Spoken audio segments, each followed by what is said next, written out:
Greetings, my dear beloved children. To carry on with the topic of the previous message on your soul integration, today I would like to tell you how you can return other people's soul's fragments existing in your energy space. But first, it is essential to understand why they got there in order to avoid similar mistakes in future, depriving other people's souls of their wholeness. Let's study human soul's interaction process with the help of some real-life example. It is a common case in your life that first love, the deepest one, ends up in a break-off for this or that reason. As a rule, it is the greatest emotional challenge for the both sides. The first love memories will live in your soul forever, and so will a particle of the human you used to love. And if the breakoff was accompanied by strong negative emotions, your soul's wounds can be bleeding all your life long. This interaction pattern applies to your each and every emotionally strong connection.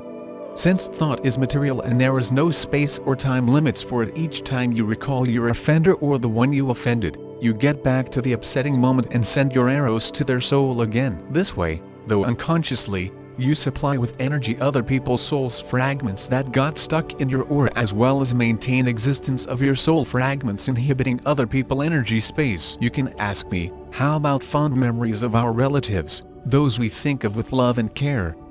In this case, my dear ones, there takes place the energy intercourse of quite a different quality, but you should mind the slight border separating it from your ego intrusion that can start regretting something, feeling nervous of your relatives' well-being, blaming or judging those you love, or feeling guilty to them. Therefore, it is very important to learn to think of people with no judging or assessing, imparting no personal touch to what is good or bad for them. Just give them your love, unconditional and unselfish, accepting them the way they are. Not only will this kind of energy intercourse bring your souls a lot of good, but it also will fill them with a divine energy of love, making you feel stronger and more confident. Since this type of relations is rather rare to occur and during your life you have attracted many fragments of human souls, I would like to give you the practice that will help you to return the fragments to their owners, deliberating your energy space from foreign inclusions. Let's call it just the same soul deliverance from foreign inclusions. Sit for meditation, relax and call on all your heavenly guides, then ask your higher being to return all foreign fragments inhibiting your energy space to their rightful owners. With all your heart, thank them for the lessons learned and the experience gained due to them, and say the following: I love each soul fragment inhibiting my space, and let it go home with peace. Let it get united with the soul it originally belonged to. Remain in the meditation until you feel that the process is over. You can do the meditation several times until you feel ultimately free of the foreign influence. I bless you, my dear ones, for outright cleansing of your soul and gaining its wholeness. Father Absolute, who loves you without measure, has spoken to you. Greetings, our dear beloved children. Today we begin a series of our joint channelings. They carry a balanced energy of the male and female principles, which you now need very much. Let's call the series of our conversations the Second Coming of Christ. Dear ones, you live in a unique time, when a whole epoch of your planet life, historic, geographic and energetic, is coming to an end. First, we will discuss the historical part. As you already know, life on Earth arose several billions years ago, and it was conceived in such a way that all the creatures living on it could live in joy, love and harmony. And so it was for quite a long time, until this blessed land attracted attention of some alien civilizations, who decided to make it their own testing ground where they could acquire a unique experience incomparable to anything else, and in turn bring their own experience and knowledge to this beautiful planet. Their intentions were very peaceful and loving, and because of that they managed to preserve the original harmony. Their experiments consisted of the following: they implanted their genes into the bodies of people living on Earth, changing their DNA and thereby enriching their genes and bringing genetic material of other galactic beings into them. As a result, the Earth acquired a unique gene pool that incorporated the diversity and richness of different extraterrestrial civilizations. It is similar to your modern mixed marriages between different races that became so common now. Such genetic interference had both positive and negative sides. On the positive side, there was the new blood that really enriched humans and launched in them the mechanism of processing a lot of information of all kinds: mental, emotional, physical and energetic. It can be compared to how, as you move from class to class in school, the curriculum becomes more and more complicated. But in this case, such an advanced program started from the very beginning, taking man to a new level of development from birth. Such an interference into the human gene pool really gave a new impetus to its development and brought new bright colors into the life on Earth. In what way was it expressed? People began to have pronounced abilities in different areas,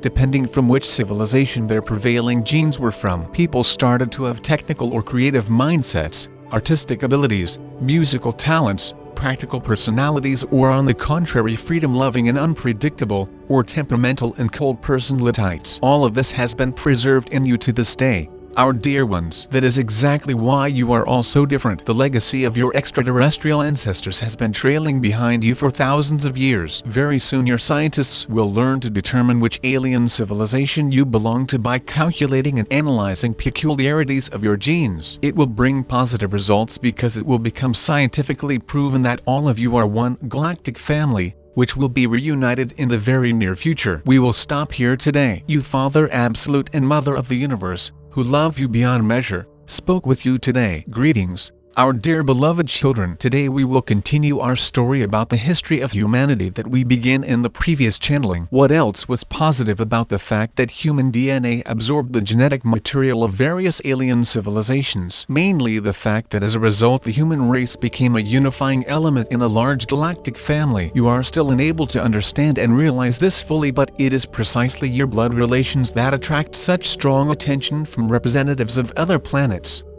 And not just attention, but also love and warmth, because you are their particles. The great experiment is coming to an end. They reap the fruits of their work. After they gained the experience for which all of this was done, they are now trying to rescue the best representatives of mankind from the danger zone, those great souls who voluntarily descended to Earth at this crucial time, when the planet is transiting to a new stage of development. And now let's talk about the negative side of the alien interference in your life. In order to explain that, we need to go back to the very beginning and tell you how life was originated on Earth and how the first people appeared on Earth. What happened could be compared to the divine sowing, and it consisted in the fact that particles of living organisms of very different qualities were brought to Earth from space. Your plant and animal kingdoms, all the great variety of your natural world originated from such living particles. It flourished more and more because of the mild climate and the abundance of rivers, lakes and seas, and eventually your planet was transformed into a blooming paradise. And this creation was so divinely beautiful that we decided to bring to this blessed earth the particles of ourselves, our male and female hypostases, the fusion of which marked the beginning of the human race, that became the crown of our creation, the race of gods living on earth. The legend of Adam and Eve is based on real events, our dear ones, and that's why it lives from birth in the soul of each of you. Your genetic memory contains the knowledge of your divine origin. For a long time people lived in this earthly paradise, enjoying the gifts of nature, in love and harmony with earth and with each other. And even the alien interference did not disturb this idyllic state, because the vibrations of both humans and aliens were at the fifth dimensional level or higher. But still there was a minus side to this genetic mixing of different civilizations. It consisted in the fact that the purity of our experiment was violated and the history of mankind took a different path. You may ask, how did we allow that? It happened because of the free will of man, their curiosity, and their desire to learn new things. And we could not forbid them to take a new path of evolution, the one they chose themselves. But we continued to oversee our particles, their development, maturing, changes in their consciousness. Especially as aliens are also our children, our particles, and you are all loved equally. We will stop here today. Your Father Absolute and Mother of the Universe spoke with you. Greetings, my dear beloved children. Let's continue our story about the history of mankind. As you already know from the previous channeling, it did not go exactly the way we planned, and as a result of this the rules of the game for people became completely different. These rules were no better and no worse. They were the rules chosen by man himself, or rather by their soul, for which life became increasingly interesting, because of vast spaces and unlimited possibilities opening up before it. It turned out that man expanded their horizons by coming into contact with representatives of other civilizations and absorbing their experiences and their distinctness. But, unfortunately, your beautiful planet attracted attention not only of friendly and kindred civilizations, but also of those who chose a different path of development, turning from light to darkness, that also had the right to exist in your galaxy. You will ask why? In order for the soul to develop,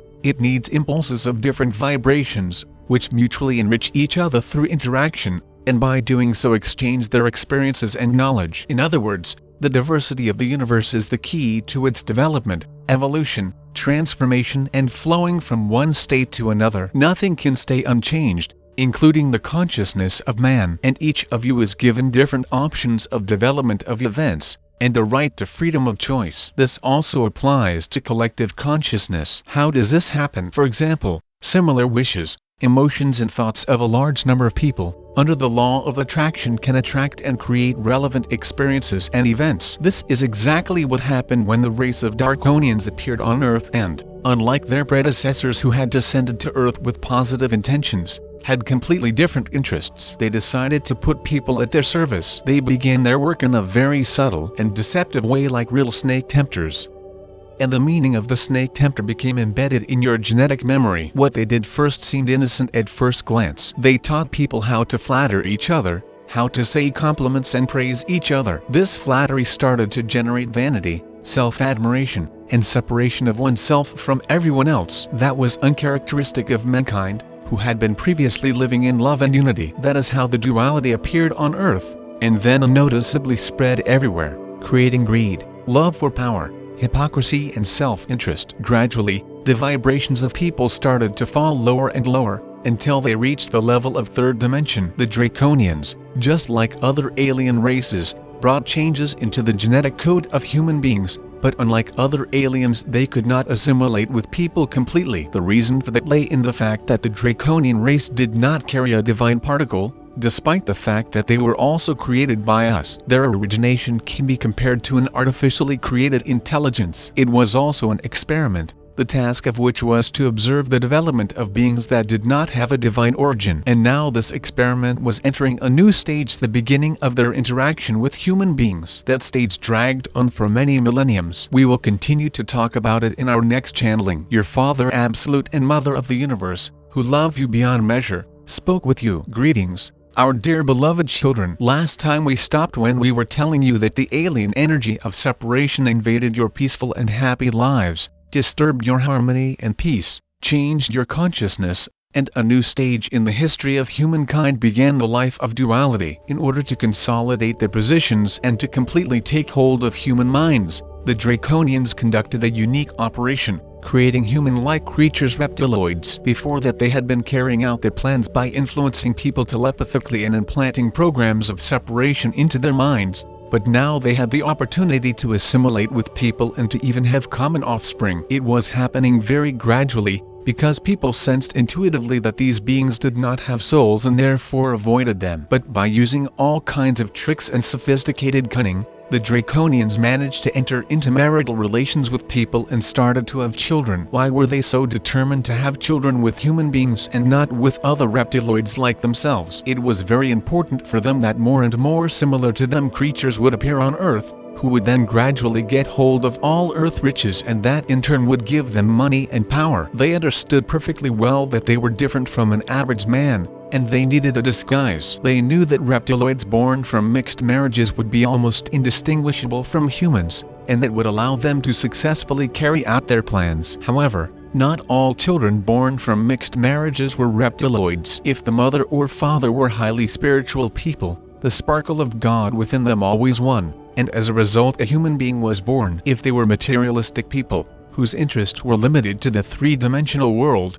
the seed of the reptiloids was stronger. Often, both humans and reptiloids were born in the same mixed family, if the spiritual state of the parents was changing due to the changing conditions of life. So how did the Draconians' program of enslavement people through their henchmen reptiloids on Earth work? The civilization settled in an astral plane very close to the planet Earth. In your language you would call their civilization technocratic. Like a huge computer, it stored a database of all their representatives on Earth, expertly guiding their consciousnesses by sending energy impulses with certain tasks. All these tasks were of practical nature, aimed at seizing the world finances and power. Their conspiracy of silence and clannishness became their business card on Earth. They clearly divided everyone into yours and ours, and people responded to them in the same way, intuitively rejecting these greedy, practical and materialistic people. People sensed their spiritual emptiness, the absence of God's spark within them, even though sometimes they could not understand why they felt that way. During many centuries of living together,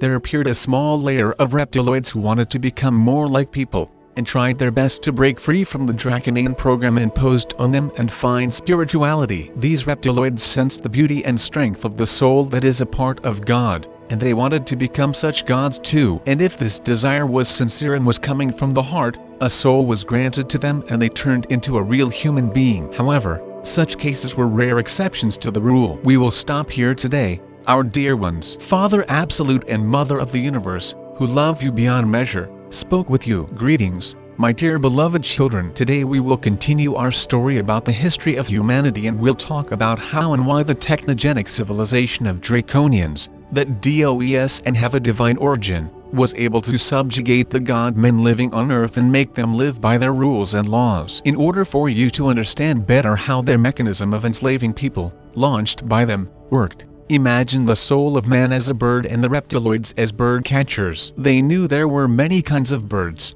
with their own unique tastes, habits, and traits, and they had special approach to each kind, having developed an accurate scheme of enslavement that included all kinds of bribery, flattery, blackmail and intimidation. But their most important and loved weapon was their program of depersonalizing people. They dreamed of creating beings like themselves, obedient and soulless slaves, who would carry out their orders in complete obedience. And they almost succeeded, by planting stereotypes of thinking and behavior artificially created by them in human society, by creating laws that would hold people in fear and obedience, by imposing a false system of values upon people, by diverting them from their spiritual paths, making them worship money and power. But in spite of all their efforts and systematic work, they could not succeed in killing the divine spark in the soul of man. And it infuriated them. That was the reason, dear ones, for persecution, torture, and torment of all great souls, who were trying to break free from cages and snares put by the reptiloids, and who tried to lead others and help them remember their divine origin and feel their own greatness and power. These people performed miracles by the power of their spirit, and the memory of them lived and still lives in people throughout the history of mankind. And, of course, the deepest mark in your history was left by our beloved Yeshua, who is better known to you under the name of Jesus Christ. So who is he really? Why did his name become so dear for many of you? Why do you associate him with God? And today we want to begin a story about him and his life without any distortions and lies, which grew around his name over the past millennia. We want you to, at last, learn the truth, which will not only not minimize his achievements, but on the contrary will raise him to an even greater height, and at the same time will not put him on a pedestal but bring him closer to you. You will understand that he was one of you, a man who incarnated on earth at a difficult time with a unique mission of serving people, that he fulfilled with great honor. From the very beginning, he was put in difficult circumstances, since he was born into a very poor family. His parents, Maria and Joseph, came from far away to the land of Judea and were strangers there. Assyrians by birth, they were discriminated by the Jews and could not even get married legally, because of their different faith. Yeshua, their only son, who was loved dearly, was born out of wedlock, which was a great shame at the time. Because of that, Marie and Joseph had to lead a nomadic life, hiding under different names and earning a living by heavy physical work. Joseph worked as a shoemaker and Maria was a laundress. But despite the hardships of life, love and harmony reigned in their family, and their son was growing up as a handsome, kind, intelligent and curious boy, which made them happy. When Yeshua was 14 years old, his parents sent him to the Essenes sect for mentoring. By that time, Maria and Joseph had become very close to the Essenes and trusted them with their beloved son. It was there,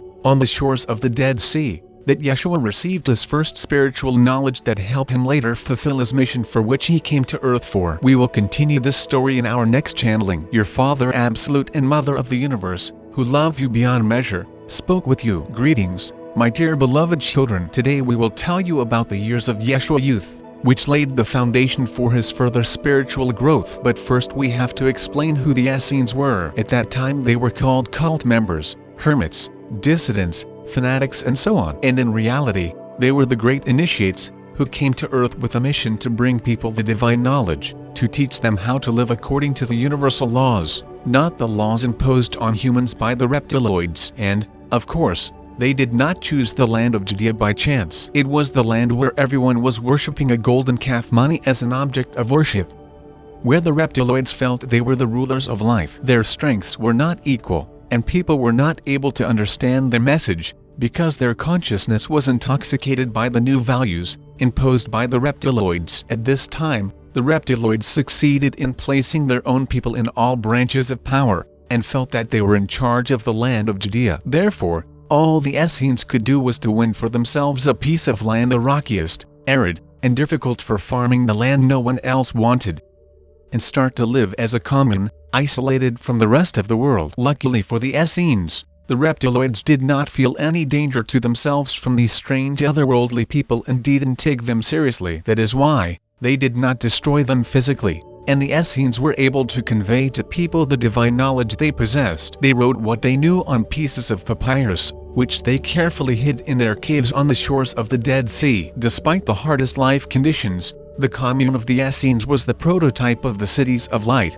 because love and unity reigned in it. Every person was doing their favorite work. People thought first of all not about themselves but about others and humanity as a whole, how to convey the eternal knowledge to people, how to help them find harmony, and how to teach them how to live according to the universal laws. Because they could not preach their teaching openly, the Essenes prayed and meditated a lot, sending the most powerful energies of light and love into the world. For the sake of their faith and service, they renounced many things. They did not allow themselves to have a family and children. They were vegetarians and rejected many other earthly pleasures. They were content with very little, but they knew it was the choice of their souls, and in that was their selfless devotion and service. They accepted Yeshua as their own, immediately sensing a huge spiritual potential in this young man. It seemed to them that he already possessed all the knowledge that they were conveying to him from birth, as he learned everything so easily, fast and naturally, accepting it with all his heart. And soon they discovered who in fact this extraordinary young man whom fate had brought to them was. During one of the meditation,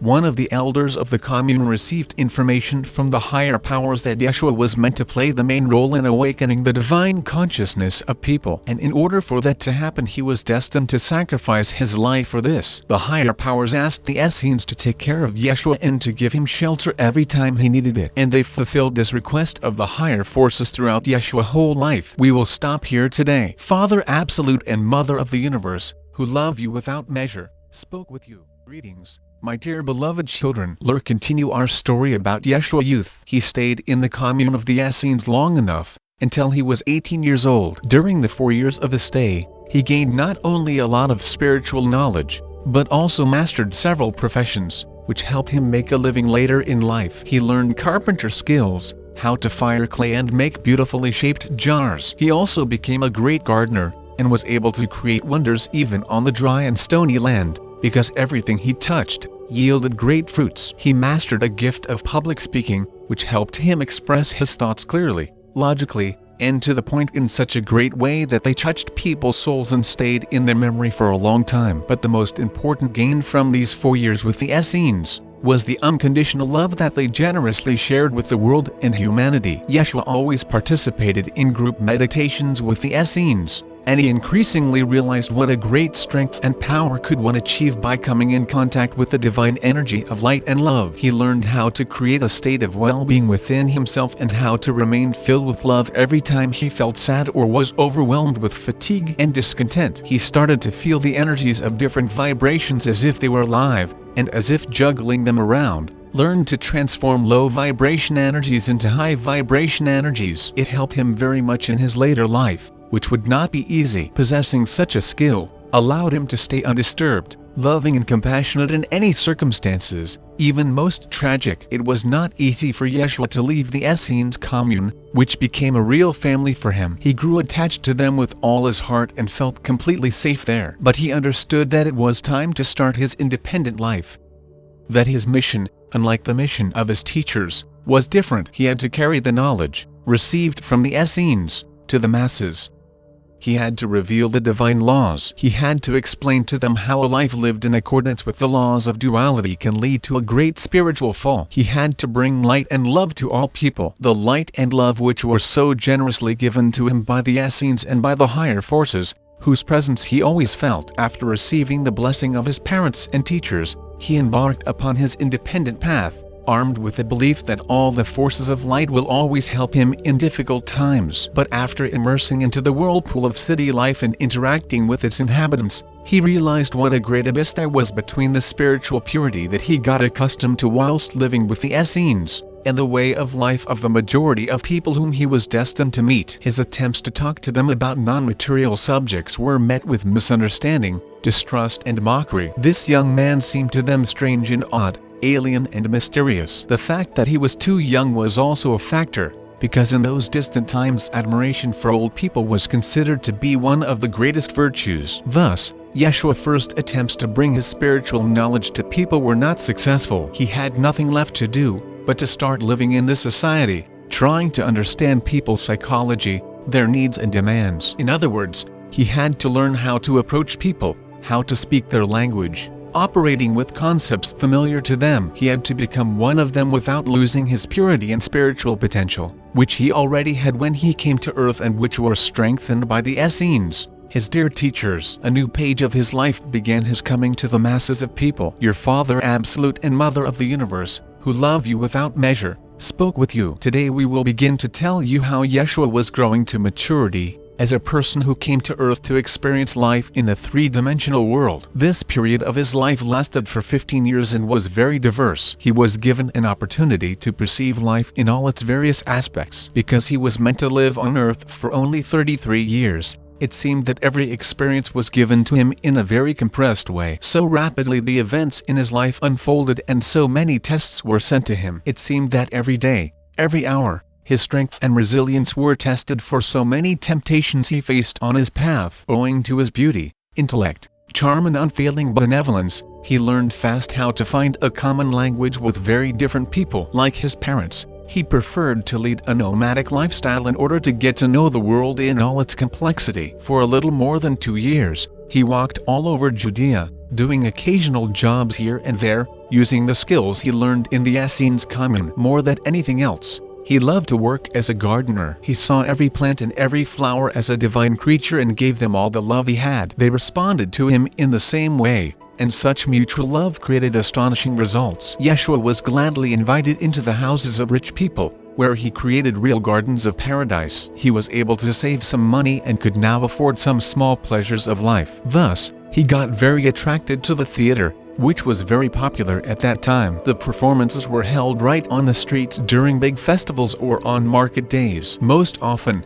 it was a grotesque portrayal of life, where all human passions were displayed in eye-catching, juicy and expressive ways. In the theater, Yeshua loved to observe all human emotions, all the hidden motives of behavior, which one usually hides from others, being spilled out, completely exposing all human weaknesses and vices, or on the contrary, their benevolence and virtue. It was the primer of life in its pure form, without any embellishments and hypocrisy. His interest in theater was not something accidental. By virtue of it, he met his other half, experienced true love and the joy of fatherhood. During one of the performances, he noticed an actress, the girl of charming and gentle beauty. At the same time, he could feel that she possessed inner power and courage. Her ironic lively eyes radiated a mysterious light. It was as if they were saying, I am not like everyone else, and I don't want to be like you. He could not take his eyes off her, and he suddenly recognized a kindred soul in her, realizing that her inner state was very similar to his, that she was feeling exactly what he usually felt whilst being amongst people. It was joy and pain,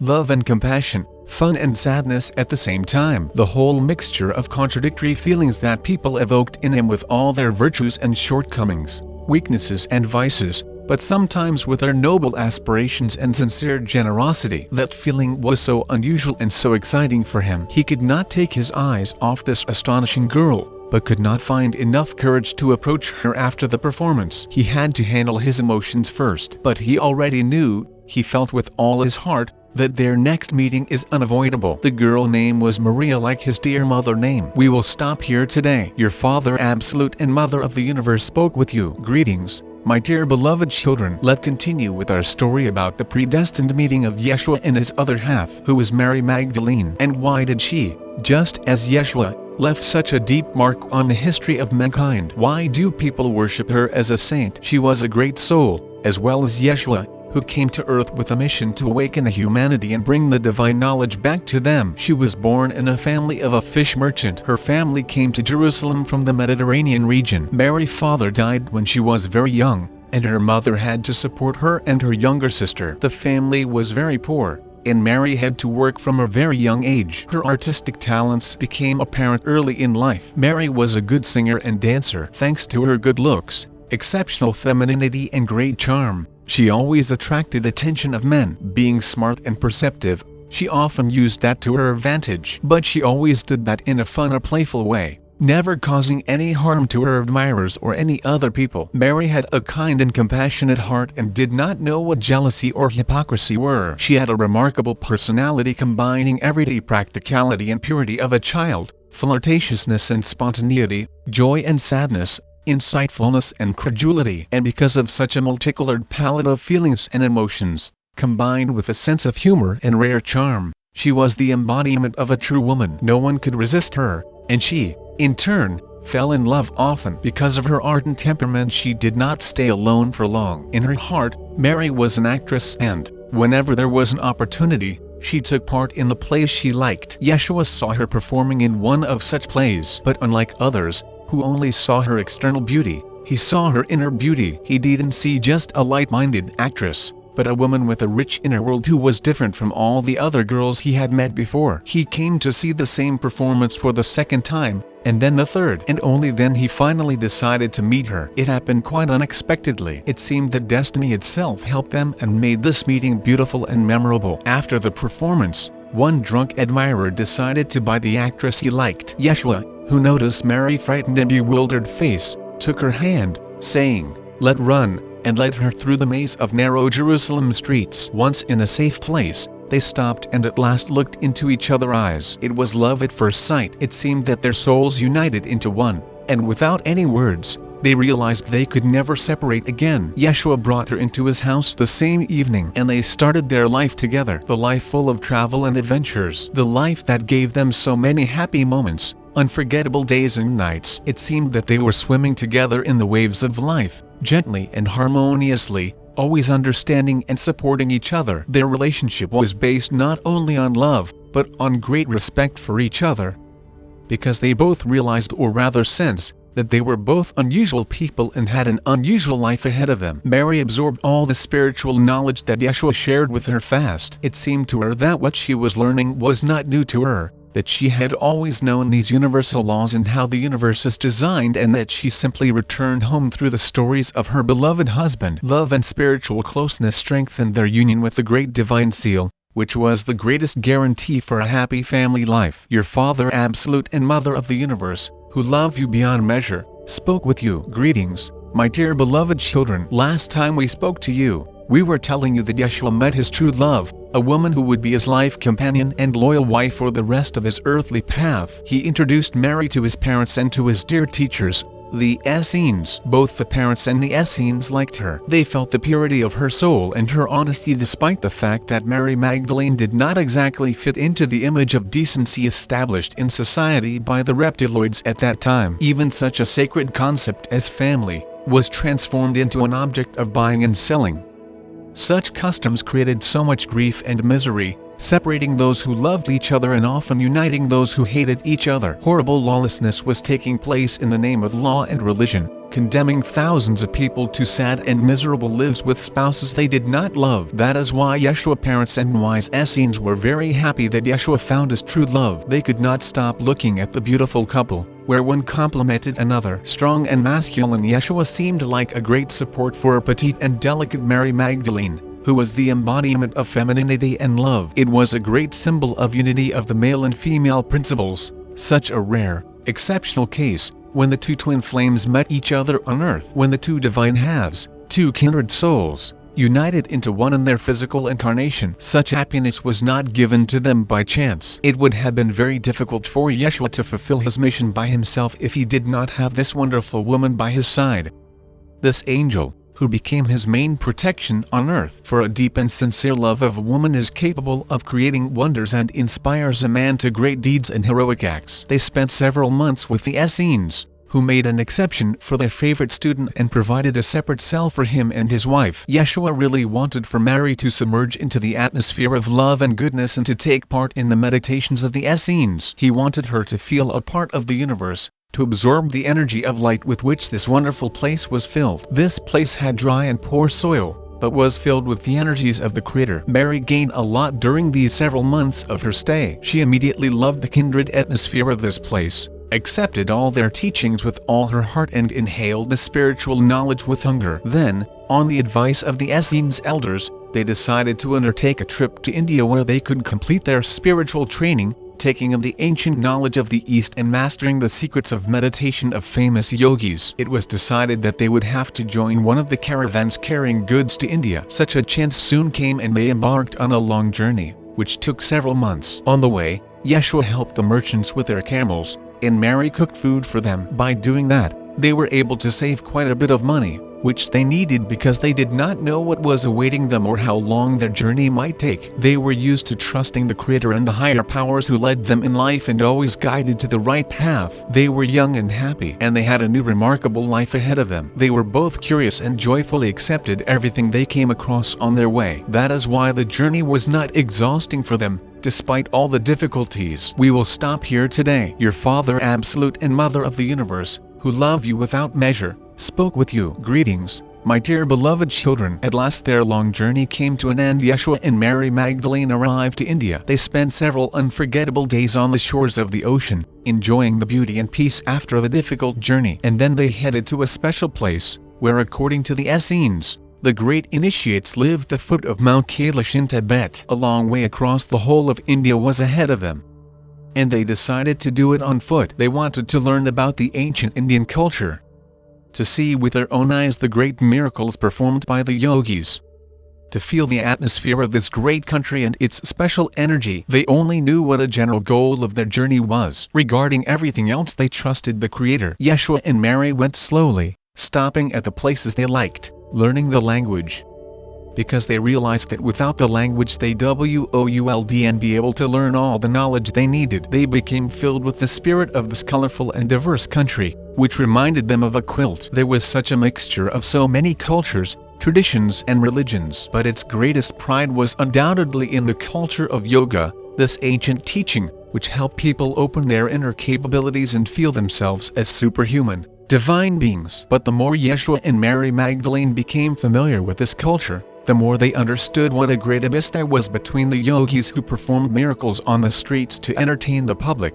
and the great initiates, for whom yoga was the key for a deep and multifaceted knowledge about themselves and the world. They had already met such people, and they never showed off their knowledge or demonstrated their paranormal abilities, which they undoubtedly possessed. It seemed that they lived in another dimension, in some parallel world with a different time framework and different physical laws. It appeared that these people could change space around them, widening their energy fields to enormous sizes. Yeshua recognized the energy of these fields as it was the same energy fields that filled the space in the Essenes community. Both groups generated the energy of love. The Essenes created it by meditations, calling their energy from space, and the yogis generated it by their subtle bodies. That how concentrated with energy the subtle bodies were. Yeshua and Mary realized that the yogi superpowers are nothing less than them moving to another dimension, the dimension with higher vibrations, where all their bodies, including the physical ones, assumed completely different parameters, where pain and discomfort don't exist, because the physical body seemingly dissolves and merges into the subtle bodies. And if the yogis performers,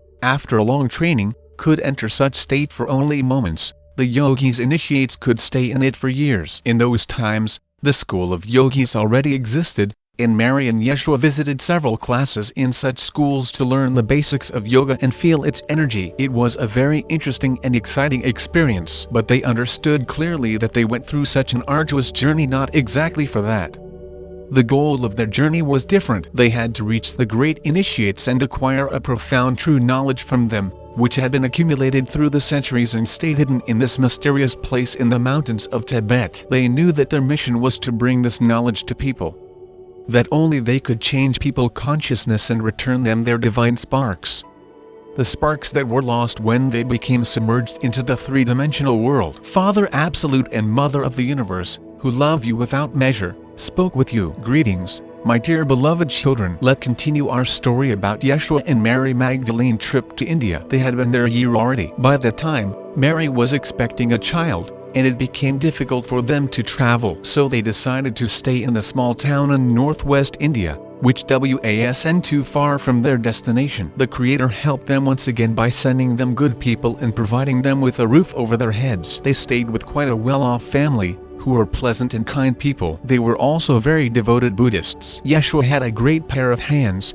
which served him well. He began to do restoration work on their house and at the same time looked after their garden. The family had several children, and that is why the hostess treated Mary, who was about to give birth, with much love and tenderness. When Mary contractions started, the hostess invited a midwife, who had helped deliver her own children. Everything went well and Mary gave birth to a healthy and beautiful boy. The happy parents could not take eyes off their small miracle, and spent every free minute with him. But Yeshua knew that he could and allow himself to enjoy his family happiness for a long time. He had to fulfill his mission, which was the reason why he embarked on this long journey in the first place. And no matter how difficult it was to part with Mary and the baby, he had to continue the journey by himself, leaving his family for some time under the care of their protectors, who came to love Mary and their son with all their hearts. Mary was happy to help them with housework and look after the kids. Her joyful character, her wisdom and tact, infused love and goodness into the family atmosphere.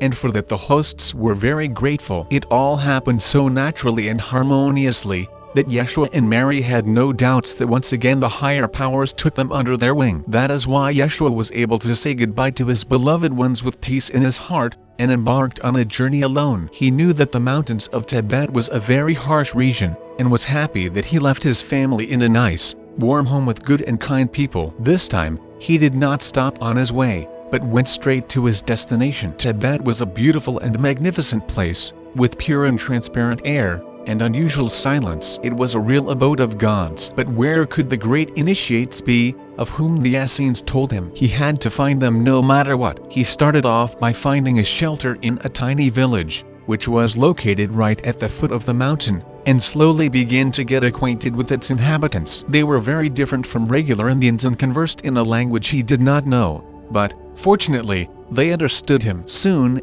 he found a guide, who offered to show him where the mountain Kailash was the ultimate goal of his travel. After loading the mule with supplies of food and warm clothes, they started their journey. We will stop here today. Father Absolute and Mother of the Universe, who love you without measure, spoke with you. Greetings, my dear beloved children. Today in our story we have reached the most important period of Yeshua's life, when he was permitted to touch the primary source of all being, the great Agartha, the main repository of the history of Earth. And Mount Kailash was the entrance into Agartha. But let's start in order. The journey towards the foot of the mountain took a few days. But as soon as it appeared in the distance, a strange feeling took hold of him, a feeling he had never experienced before. It was difficult to describe it with words. It seemed to him that he was shifting into a different world, in which all the familiar feelings and emotions, and even the bodily senses were changing. It seemed to Yeshua that he became huge, filling up the whole earth, and at the same time he felt like a tiny speck of dust in the universe. He did not feel the cold,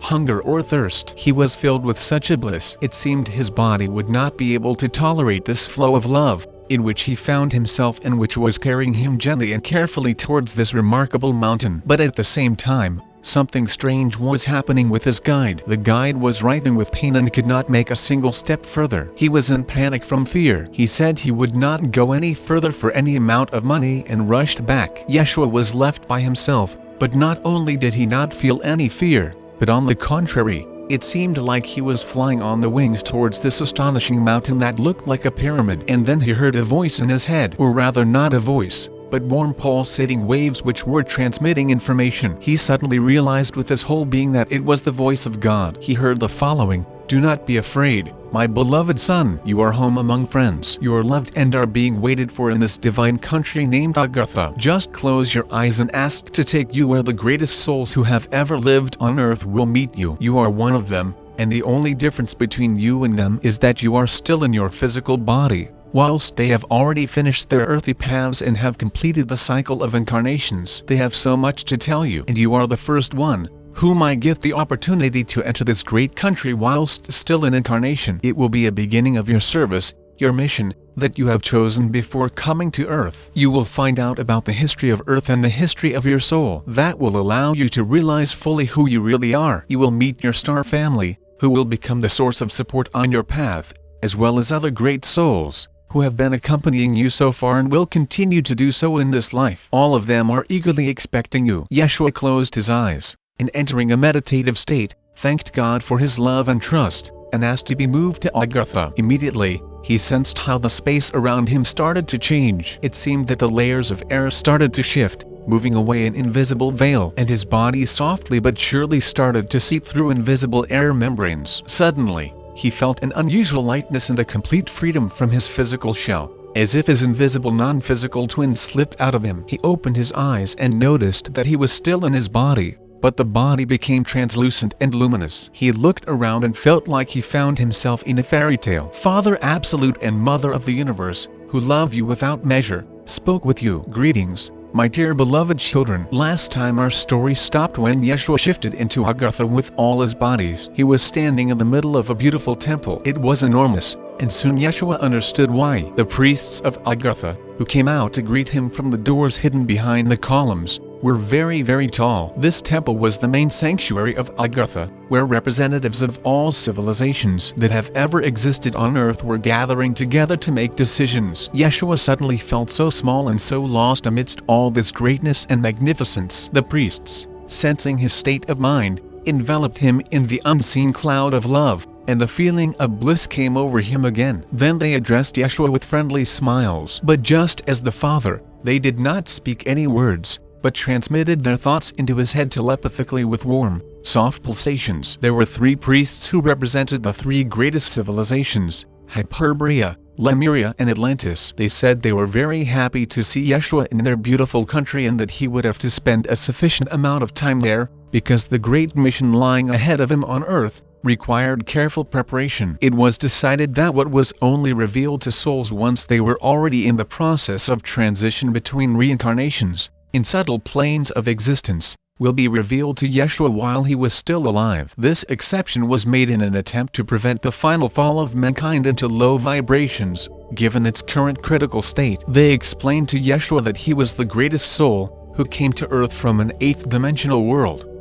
That his soul consciously took upon himself the mission of saving humanity, whilst completely understanding how difficult it would be for him to fulfill the mission after descending into the world of duality and becoming a man. To help him with this mission, the other half of the soulless female principle, his twin flame, was sent to Earth as well, incarnating as Mary Magdalene. And now they both approached the very threshold of their service. But God Father and the higher powers of the universe, who were guiding Yeshua in his life, saw that human beings had already fallen so low that mere words would not succeed in raising their consciousness, dimmed by the programs encoded by the reptilians, to a proper level. Therefore, it was decided to increase his influence on people through a demonstration of real miracles. It would show them what one was truly capable of once they realized themselves as a part of God and cleared their consciousness of the programs of duality. That was the reason why Yeshua was present among these beings, those who possessed such abilities while they were living in their physical bodies on Earth. And after uniting with his star family, he would be able to bring their qualities and abilities to Earth, where he could demonstrate them to people, whilst staying simultaneously in 2 dimensions. The task ahead of him was extremely difficult, but now he had his heavenly teachers. They started by taking Yeshua for a trip around the enormous country of Agartha to familiarize him with, or rather help him remember, the history of this beautiful planet, where he had already lived many times before in his very different incarnations. We will stop here today. Father Absolute and Mother of the Universe, who love you without measure, spoke with you. Greetings, my dear beloved children. We will continue with our story about Yeshua's stay in the wonderful country of Agartha, which the priests of Agartha started to show him. It seemed to Yeshua that it consisted of many separate countries and civilizations, because this unique repository of the Earth history included not only the best representatives of each civilization, but also all the unique species of its plant and animal kingdoms. It was really an exciting trip. Yeshua was moving around this country with the priests, who accompanied him. In a very astonishing way, they immediately appeared where they wanted to be. As the priests explained to Yeshua, All the inhabitants of Agartha lived in the fifth dimensional vibrations or higher, and that is why they could move to any point in space just with the power of their thoughts, and not only within Agartha but also beyond its borders. And they immediately demonstrated that to Yeshua, moving with him to his 8-dimensional planet, which was located in a different galaxy and did not have its representatives in Agartha. The priests carried Yeshua there in their own energy fields, because Yeshua was still not accustomed to this wonderful magical world. But as soon as he found himself on this planet in familiar vibrations, he immediately recognized his home, feeling the presence of his kindred souls, who quickly surrounded Yeshua and, it seemed, performed a dance of love around him. Their bodies were so sparse and luminous that they looked like clouds pierced with sunlight. His soul was elated. He recognized his beloved, kindred souls, his star family, and on impulse joined them in the divine dance of love. It was a fascinating sight, but they had to return to Agartha. The goal of this journey was reached. Yeshua now remembered who he was and where he came from, and this memory could not be erased from his consciousness, which usually happens when a soul descends to earth to incarnate in a physical body. In a moment, they were back in the main sanctuary of Agartha, and now Yeshua had to regain the memory of all his incarnations on earth, as he had descended there more than once to enable his soul to gain the priceless experience of life in different dimensions. They were showing him his past lives as pictures, highlighting the most important and meaningful episodes of those incarnations, which helped him remember the goals and tasks that his soul had set and planned for him before his another descent to this beautiful planet Earth. He understood that Earth is also his home, where he had lived before and experienced so much, where each new incarnation served to hone a new facet of the divine crystal of love kept in his heart. He suddenly saw very clearly and distinctly the whole path of a soul so diverse, multi-layered and multidimensional. He comprehended the depth of the Creator plan, and this insight, like a lightning, pierced all his being. He realized himself as a God-man,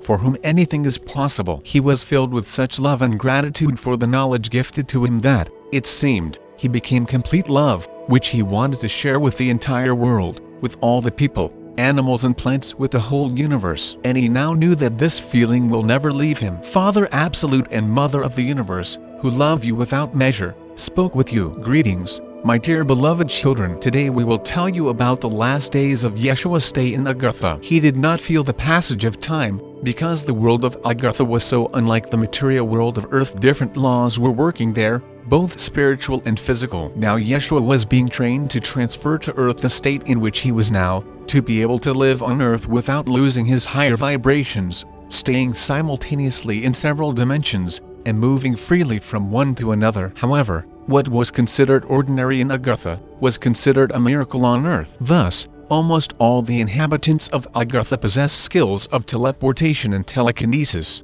could freely fly and walk on water, as well as manifest everything they wanted with the power of their thoughts. Yeshua also had to learn something that had the greatest significance to people: the power of healing. In Agartha, the need for healing became obsolete, because negative energies, and hence any illnesses, could not enter this divine space of the highest vibrations. But for the people of Earth, the healing of life-threatening illnesses was a real miracle that could change their consciousness around and help them step upon the spiritual path. Yeshua had to learn how to move a person into his energy field, where any disease, which consists of a mass of negative energy, would be dissolved without a trace, washed off by the divine energy of light and love. To master that, he was trained by the greatest yogis living in Agartha. They taught him how to concentrate this magic energy in his subtle bodies and to keep it there for as long as possible. Yeshua proved to be a good student. He managed to achieve the state of constant existing in those energies, whilst simultaneously being in the three-dimensional world. The training that he went through could be compared to launching a person from space to Earth, where he had to maintain a state of weightlessness when walking on the Earth. And now there was only one last necessary touch left before his return to Earth. He needed explanations for his miracles, and that when God Father came to help him, he concisely and clearly explained to Yeshua the postulates that were to form the foundation of his teaching. These were the laws of the universe, based upon spiritual values, by following which one could find real happiness, joy, well-being and health, and could live in love and harmony with themselves and the world. His teaching was to become a guiding North Star, leading people out of the darkness of the dual world. And Yeshua himself was to become a bright example of what a person who lives according to these laws and knows that he or she is a part of God, is able to achieve. Yeshua had to return to Jerusalem, which at the time was the center of attraction for many nations living on Palestinian land, and which was also an embodiment of duality, where only money and power were revered,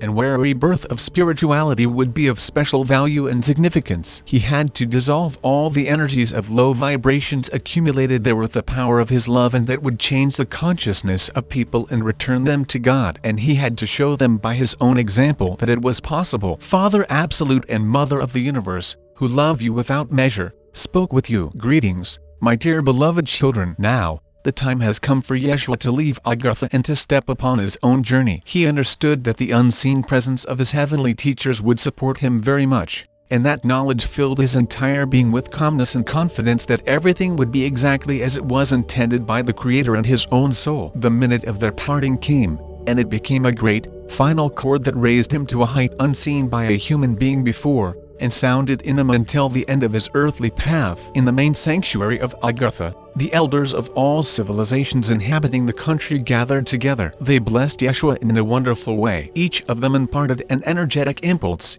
characteristic of their own civilization, into him. It was similar to the way a family prepares their beloved relative for a long journey, putting their gifts in his or her travel bag. But those divine gifts, which the residents of Agartha shared with Yeshua, were truly priceless. They contained a concentration of all the best things that each civilization had derived from their own experiences on Earth. In other words, they were nourishing Yeshua with the highest vibrations that had ever existed on the planet. He absorbed all the experiences of Earth accumulated for thousands of years, so that he could later share them with people and help them remember their great origin and return them home to God. And in the very last moment, God Father himself came to bless his beloved Son. He appeared as a dazzling flash of golden light. It was love in its pure form, unconditional, unlimited, and all-encompassing. It penetrated every cell of Yeshua's body, gradually expanding and filling the whole space around the whole planet, the whole galaxy, and the entire universe. He did not feel his body anymore. It dissolved in this love just as his consciousness, and he was carried out of the land of Agartha on this beautiful,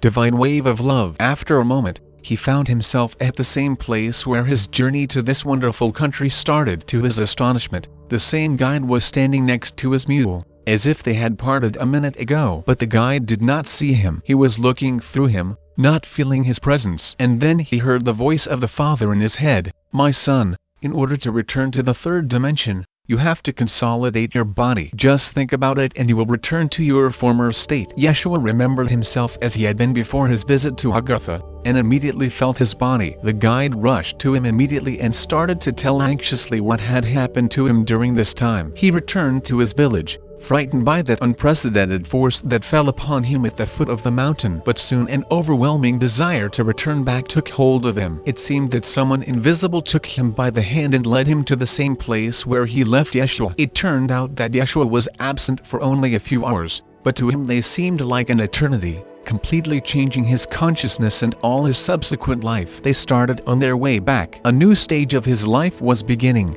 and his first wish was to embrace his beloved Mary and their son. Father Absolute and Mother of the Universe, who love you without measure, spoke with you. Greetings, my dear beloved children. So, a new stage in Yeshua's life began, because he now felt not like an ordinary man, but as a being who had been on the other side of the veil, separating the material world from the subtle. He was given the opportunity not only to keep the memory of this trip, but to bring the state of being in high vibrations to the three-dimensional world, and, most importantly, to learn to live in the physical world without losing these vibrations. He was fully aware of this great responsibility, but, on the other hand, he wanted to preserve his other human qualities and to remain his joyful, ironic, open, friendly self, as well as a loving husband and father, and not turn into a guru that preaches to people with a sense of his own importance. He wanted to still be an ordinary person, who changes the world with the power of his love. And Yeshua decided to start small by trying his healing abilities. Soon such an opportunity came around. When they arrived in the village, from which they began their journey,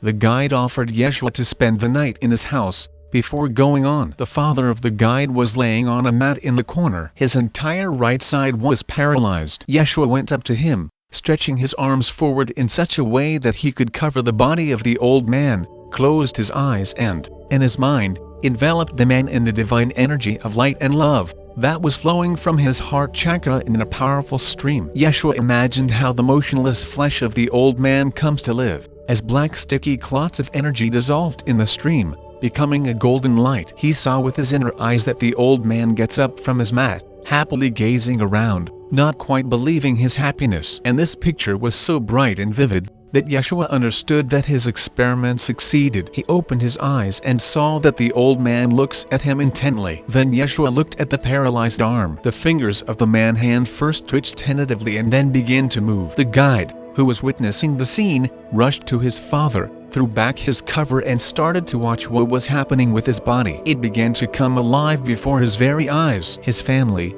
hearing his happy cries, gathered around. They looked first at Yeshua, then at the old man, not believing their eyes. And only after the old man slowly, carefully, with the help of his son, got up, they finally believed in the reality of the healing miracle. They looked at Yeshua like he was God descended from heavens, and he stood happy, with a joyful smile on his face. And when they asked him how could he create such a miracle, he answered shyly that Mount Kailash had shared its power with him. Now Yeshua knew that he really was able to transfer to earth all the divine knowledge and mastery that the inhabitants of Agartha gave him so generously, and that from now on these gifts will be his faithful companions and assistants for the rest of his life. The hosts of the house thanked him generously, equipping him well for the long journey ahead, and without delaying anywhere further, he started on his way to his beloved family. We will stop here today. Father Absolute and Mother of the Universe, who love you without measure, spoke with you. Greetings, my dear beloved children. We have reached the point in our story, when Yeshua and Mary Magdalene finally stepped on the path of their service, for the purpose of which their soul incarnated on earth, this time in both male and female principles at the same time. The fact that in Agartha they accepted only one male half did not mean that the knowledge and experience received by Yeshua did not extend to his female half. That exactly what happened when Yeshua finally reached the familiar home and embraced his beloved Mary, his own part, and their son who had grown a lot. What happened next was similar to magic. The energy field of Yeshua, it seemed, absorbed within itself all the subtle bodies of his beloved, transforming them into radiant bodies of light, filling them with energies of the highest vibrations. This immediately reflected on her physical body. The face of Mary, her radiant eyes, all her appearance took on heavenly luminosity, glow and unexplainable gentleness. She became the embodiment of love and goodness. It was femininity in all its beauty and deepness. For her, the return of Yeshua became not only a reunion with her beloved husband, but the beginning of their new yet unexplored life in their new quality as God-men. Yeshua shared with her everything that happened with him in Agartha. He told her about his trip to their native planet, and what a wonderful welcome he received from their star family. He led her by the hand along the entire fairy tale route that he had just completed himself, and she eagerly absorbed all his sensations, impressions, the energies of those places, and was imbued with the vibrations of ancient civilizations that once lived on Earth in the energy of their star family. She felt how all her consciousness, her body, her entire being were changing. She understood that this process was irreversible, that she also enters this wonderful, previously unknown to her world forever to live in it and to carry to the people of Earth this light and love that was filling her now, and that would henceforth be the purpose of their life with Yeshua. She accepted this service with joy. She knew that no one and nothing can force them to turn off this path, which their soul chose before coming to earth. She accepted this great responsibility, this weight that fell on her shoulders, with love and gratitude. They were both perfectly aware of the danger they could face in Jerusalem, where they had to return, where the power of money and cruel laws ruled, suppressing the will of man. The consciousness of the people was not ready to accept the divine knowledge, and there was a great and painstaking work ahead of them, the work that would demand all their energy and time. They came to a very difficult decision to leave their beloved child under the care of their benefactors, because they had such a long road ahead of them, and their future was completely uncertain. But here, in this blessed home, where he was loved as their own son, the child would be in complete safety, well fed and dressed, and what was even more important, the spirit of Buddhism reigning in this home was very close to them. They would be happy if their son could absorb this purity and love for all sentient beings, which was the essence of this ancient Indian religion. However, this parting was not easy for them, but the peace and safety of their son outweighed their parental love. After saying goodbye to their benefactors and kissing their darling little boy, They went to search for a caravan that would take them to Jerusalem in the shortest possible time. Father Absolute and Mother of the Universe, who love you without measure, spoke with you. Greetings, my dear beloved children. So, Yeshua and Mary set out on their return journey. The whole time they were feeling as if they were not alone, that the higher powers were with them, leading them by the hand, arranging everything for them in a wonderful way. They quickly found a caravan, with which they crossed the whole of India and moved further towards the Jewish lands. The journey took several months. During this time, they were able to develop their abilities, embedded in them by the citizens of Agartha. Even more, they learned to live in the third dimension anew. Now, it appeared to them as a theater stage, on which dramas and comedies were played, where people displayed their lowest and highest qualities, where the eternal battle between the good and the evil was waged. Yeshua and Mary could see everything in its unconcealed form, as if reading the thoughts and emotions of people, glancing into the most hidden corners of their souls. This happened involuntarily, not because they wanted to, but because the souls of people became transparent to them. But the most surprising thing was that even the lowest human emotions and most devious deeds did not elicit indignation, condemnation or regression from them. They were able to see the causes of these acts, penetrating into the very essence of this endless play on the stages of the three-dimensional world, where every soul has its own task, its own role, its own line of work, which their souls had chosen before coming to earth. Yeshua and Mary were sending their unconditional and unlimited love to each person they met, regardless of whether they were good or bad, rich or poor, sick or healthy, generous or greedy. They realized that they had outgrown the garments of the dual world, that they already lived in another space, where there was no division between people, and therefore no evaluation or judgment of people and their actions. They needed to get used to these new feelings and sensations and to learn how to live in such a way as to naturally and harmoniously fit into this already alien to them dual life. And this long trip was very helpful for them, because it allowed them to slowly and calmly get used to this new reality, and to develop the inner habit of hiding the fact that they see through people, because they were not ready for that. They could not allow themselves to break the rules of the game, to rewrite the script that these souls had chosen. They could not invade the emotional and mental spaces of strangers. They could only be outside observers, benevolent spectators. But, on the other hand, they also had to prepare their own scenario of the divine play, for which they came to Earth,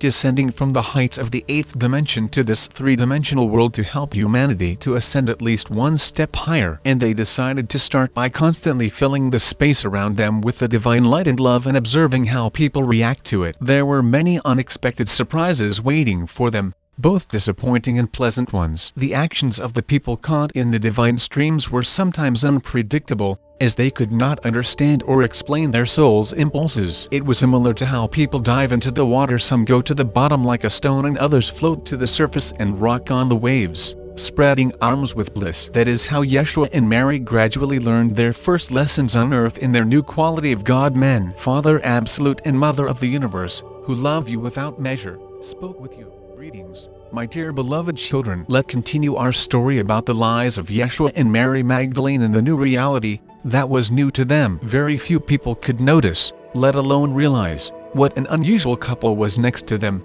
because Yeshua and Mary Magdalene did not appear any different to the rest, except for, perhaps, their rarest benevolence. They were young, joyful and witty. People were involuntarily attracted to them, wanting to be charged with their lively energy and to simply enjoy socializing with this sweet and beautiful couple. The caravan consisted of very different people, about 30 of them or more. They were rich merchants, camel riders and just travelers, who were afraid to go on such a faraway journey by themselves. It was a peculiar sample of society, people of all ages and classes. And Mary and Yeshua observed with interest how they reacted to the divine energies with which they filled the space around them. It seemed that the higher powers created such ideal conditions for their beloved children. All their fellow travelers were constantly in their sight, and Yeshua and Mary could calmly and unhurriedly observe the behavior of people of the three-dimensional world, who got caught in the energy field of high vibrations. First thing they noticed was the great endurance and stamina of all the participants of this long trip in the uneasy conditions on the road. And it was characteristic not only of the people,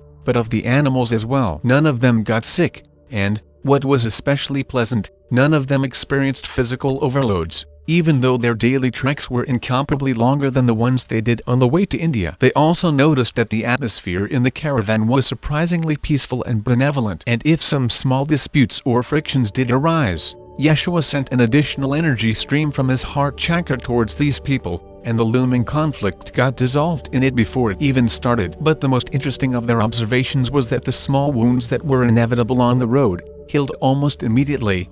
Being in this unusual energy field of high vibrations, it was a truly precious experience, because in normal conditions it would be very difficult for them to track the results of their work. Yeshua did not even have to demonstrate his healing miracles, for so smooth and harmonious everything was. The only thing they could not test during this very long trip was the people's reaction to their stories about the spiritual side of life, about the divine laws that would help them reveal that side of life for themselves. It was difficult to do it on the move, and in the evening everyone instantly fell asleep, exhausted by the long road. And then came the long-awaited day, when they set foot on the land of Judea. First of all, Yeshua and Mary found their families, from whom they had not received any news during the long months of their travel. Fortunately, everyone was alive and well, and they were extremely happy about their return. Maria, Yeshua's mother, was the first one to notice the invisible change that occurred in her beloved children. She sensed a certain mystery, wisdom, depth, which were radiated by their eyes. It seemed they returned from some other world where there was neither sorrow or suffering, but only love and light. Yeshua only shared what happened to them during the long months of traveling with his beloved mother, and she accepted with all her soul their great mission, their service for the good of people. And she vowed to always be with Yeshua and Mary and to become their first helper. Father Absolute and Mother of the Universe, who love you without measure, spoke with you. Greetings, my dear beloved children. What happened to Yeshua and Mary next could be called the transformation of reality. And this is how it all happened. They settled in a small house on the outskirts of Jerusalem and started by surrounding the space with the impenetrable veil of light and love. This place became the small island of a different life, the life that was originally conceived by the Creator. It was interesting for Yeshua and Mary to observe how this world of high vibrations, created by them, could come into contact with a three-dimensional world. And soon, astonishing things started to happen. They started to attract unusually pure and bright people, who appeared in their life by coincidence as if from nowhere. Always hospitable and benevolent, Yeshua and Mary welcomed them cordially. With them they could already talk about what they knew themselves and convey to them those divine truths that were first revealed to them by the Essenes, and then by the Godfather and the inhabitants of Agartha. These people were ready to hear them. It seemed they had been waiting for them for a long time, so naturally this knowledge was absorbed into their hearts and souls. And that how, gradually, Yeshua gathered like-minded people and assistants around him. Later, some of them would be called apostles. And of course, these people did not appear around him by chance. They were also great souls, who came to earth with the mission of awakening humanity. But only Yeshua was destined to become the unifying and connecting link in this community of great awakened souls, for he was capable of showing in practice what a man, who realized himself as a part of God and accepted within himself the energies of Agartha and Godfather, was capable of. Then a series of miraculous healings started, and the glory of these healings has come down to your days. Yeshua,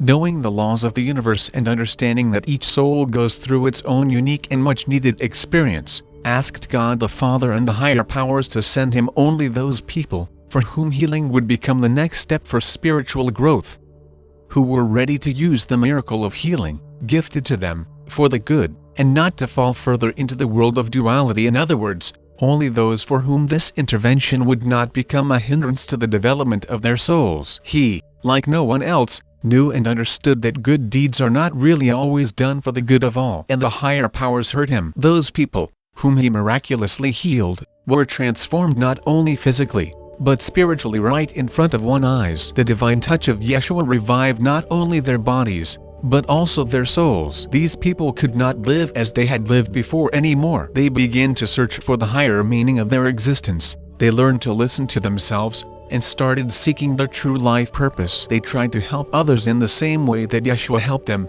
by freeing them from suffering, sorrow and despair. Yeshua never asked for money for his miraculous healings, but his and Mary life unfolded in such a remarkable way that they never lacked anything. People thanked them from the soul whatever one felt comfortable with, and their sincere heartfelt gratitude carried the energy of such high vibrations that the space of love and light that reigned around Yeshua and Mary grew wider and wider, drawing more and more people in. But, unfortunately, on the other side of the border of the world created by them, the life of the three-dimensional society with all its attributes continued to seethe. Yeshua understood what a gigantic work was ahead of him, but the foundation for it was already laid. Father Absolute and Mother of the Universe, who love you without measure, spoke with you. Greetings, my dear beloved children. Let's continue our story. What happened to Yeshua and Mary next can be compared to the ascent to a high mountain, because the world that surrounded them was made of inaccessible summits of hypocrisy, lies,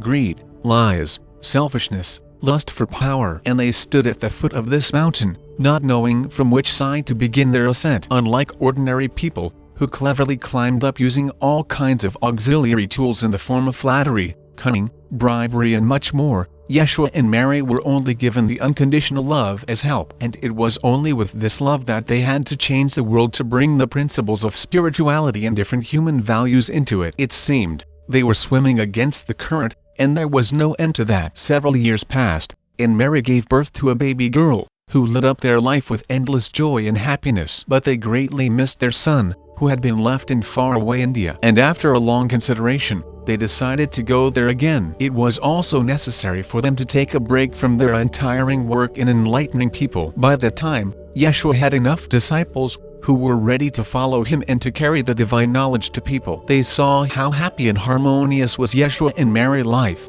filled with love and trust in the world. They understood that the values they were preaching were not simply beautiful words, but the way of thinking, the way of life, and that they actually did have a part of God within them. Yeshua blessed his disciples for the continuation of the work he had started, and embarked on the journey to India with Mary and their small daughter. They not only wanted to see their beloved son, but they also wanted to breathe the air of India once again, this beautiful country that was so close to them in spirit. They decided to calmly think about their future, because they understood that the most difficult part of their path was ahead of them. So far they had only made the first step towards their goal, which was to make their teaching truly widespread. It was important for them that people started to think about the meaning of their existence, so that they could realize through practice that if they follow the laws of the universe, they will become capable of completely changing their lives, return to their origins and become the God-man that they were once created to be by the Creator. During these several years in Judea, they realized just how difficult their task was and how few people were ready to hear them. The vibrations of the people of the three-dimensional world were too low, and the streams of light and love that Yeshua and Mary were sending out broke against the thickness of negative energies that the consciousness of people had been feeding on for many centuries. Yeshua and Mary needed a break and time to think about their future actions. They embarked on this far journey, hoping to see from afar what they could not see clearly from close. And as it had always happened in their lives before, the higher powers led them to good people, whose caravan was leaving for India. And thus the new cycle of their travels began, which helped them to realize so much and to sum up what they had already done. Father Absolute and Mother of the Universe, who love you without measure, spoke to you. Greetings, my dear beloved children. So, our travelers' already familiar journey to India, which took them a few months, came to an end. They were at the gates of the familiar house. The first person they saw was their beloved son, who was looking at the strangers with curiosity. A moment later, he smiled trustingly and shyly walked towards them. It is impossible to convey in words the feelings of both parents at the sight of their considerably grown-up boy. They did not hide their tears, but the boy looked at them with surprise, not understanding why they were crying. And then their hostess appeared in the doorway. Initially, she could not believe her eyes, so unexpected was their appearance. But when, at last, she realized that it was Yeshua and Mary, standing before her safe and sound, Mary with a little girl in her hands, her joy was boundless. The first few days went by with endless stories about how their son had been growing up, how smart and cheerful he was, and how much joy he gave to the people around him. He was told that his mother and father went away for a while, but they would definitely return. And now the child was looking at them with apparent curiosity, as if trying to remember what they were like at the moment of their departure. Mary did not let the little boy off her hands, constantly hugging and kissing him, as if she wanted to make up for the lost joy over the years of not being together. He was already 4.5 years old, and spoke very well already, amusingly telling his parents stories about his life. Fortunately, Yeshua and Mary still remember the dialect of this region, so their conversations gave them unspeakable pleasure. It was one of the happiest periods of their lives, when the whole family was together,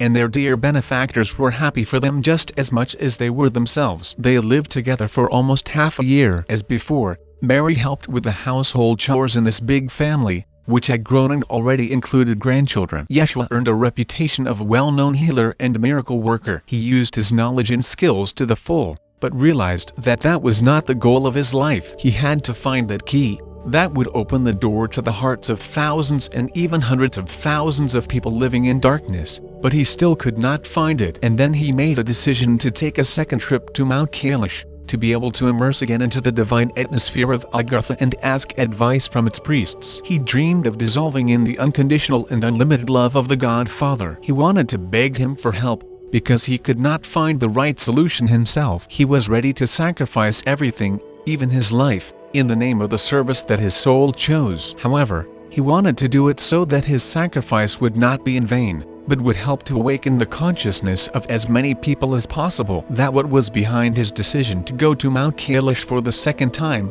leaving his family for some time. Father Absolute and Mother of the Universe, who love you without measure, spoke to you. Greetings, my dear beloved children. Yeshua set off towards Mount Kailash. He found the same guide, who gladly agreed to escort him to the same mysterious place, the power of which helped to heal his father. Everything happened according to the same scenario. The only difference was that this time Yeshua himself asked the priests of Agartha to let him enter their sacred country. His request was immediately granted and he found himself in the familial temple, where he once received the warmest welcome. Yeshua felt so good and full of light in his heart and soul in these blessed divine energies. He was floating in them, dissolving in them, enjoying the streams of light and love flowing on him from every direction. Again, he was feeling the richness and colorfulness of the energies of different civilizations, which were shared with him. He was absorbing them as a healing sacred elixir that was reviving him to a new life, the more meaningful and eventful life. But he was eagerly looking forward for the Godfather to come to him. He wanted to talk to him, share his thoughts and doubts, and ask for his advice. And Godfather came to him, just as the previous time, enveloping him in the bright golden flash of light, carrying in itself the energy of love of such inexpressible power that Yeshua's heart ached and his eyes filled with tears. Yeshua did not have to explain anything to his father. He knew everything about him, he understood him, he felt Yeshua as his own self. And he started talking to Yeshua, just as before, inserting thoughts into his head with warm pulsing pushes. And this is what he said to him this time. My beloved son, I am very proud of you. You proved to be a wonderful pupil. You learned how to live and create according to the laws of the universe. You reached peace and harmony in your soul. You learned to love unconditionally. And now the time has come to do what you descended from the heights of your star family to earth for. In order to attract the attention of a great number of people, you need a symbol that will lead them like a guiding star. And this symbol could be a cross, which will be a reflection of both the earthly and divine origins of man. It can change the consciousness of people, and I will explain how this will happen. By repeatedly crossing oneself many times, one will bring into themselves a part of God, reflected in the vertical line of the cross, and override one earthly essence with the horizontal line. But for this symbol to absorb all the power of light and love, you have to go through the rite of baptism, which thousands and thousands of people will undergo after you. For that, I will send you one of my best sons, John, whom people will name John the Baptist. He will be executed by the dark forces, holding power in Judea, for bringing this divine symbol to earth, but it was the choice of his soul. And after fulfilling its duty on earth, it will gladly return home to those higher worlds, from which it descended upon this planet for the great mission of service to humanity. The same, my beloved, will happen to you. You are destined to part with your earthly life on the cross, but, unlike John, you will demonstrate to people the miracle of resurrection. That is exactly what will help to transform the consciousness of people and show them what a human being, who has managed to overcome his ego, become the source of light and unconditional love, realize that he is a part of God and therefore has mastery over everything, not only in life, but in death as well, is capable of. You will not suffer, my beloved. Your soul will leave the body before they start torturing you. But this divine play will be the key that you have been searching for such a long time to open the sacred door. that leads to the true essence of man, and that key will make it possible to revive the divine origin of man that has been lost throughout the centuries. And I bless you, my beloved son, for this spiritual feat for the sake of saving humanity. We will stop here today. Father Absolute and Mother of the Universe, who love you without measure, spoke to you. Greetings, my dear beloved children. Let's continue our story. After the voice of God stopped, Yeshua stood still for a long time, shocked by what had been said. It was as if he had just seen in reality the scenario of all his future life. Yeshua understood that after his return to Judea, he was not meant to lead a quiet family life, talking peacefully with his disciples and healing people. Now the next act of the play, which he had planned to perform before coming to earth, was starting, and it was clearly explained to him by God Father just a moment before. He accepted it with all his soul. Yeshua was not frightened by death, because he knew very well that death does not exist. There is only a return home, where he would be met with joy by his star family and the higher powers, who were always there for him. He also knew that Mary, his beloved wife, his guardian angel on this earth, would accept with love and understanding the sacrifice that he had to do in the name of his service, since she was not just a woman, but his part, his divine half, his twin flame. She would know that after his physical death, he would always be near her in his subtle form, just as he would always be with their beloved children, helping them and guiding them to their true path in life. And now, when the long-awaited key, opening the doors that lead to the souls of people, was found, he started to ponder his first steps towards achieving his goal. The priests of Agartha, in their turn, had advised him to leave the children under the care of the Indian family,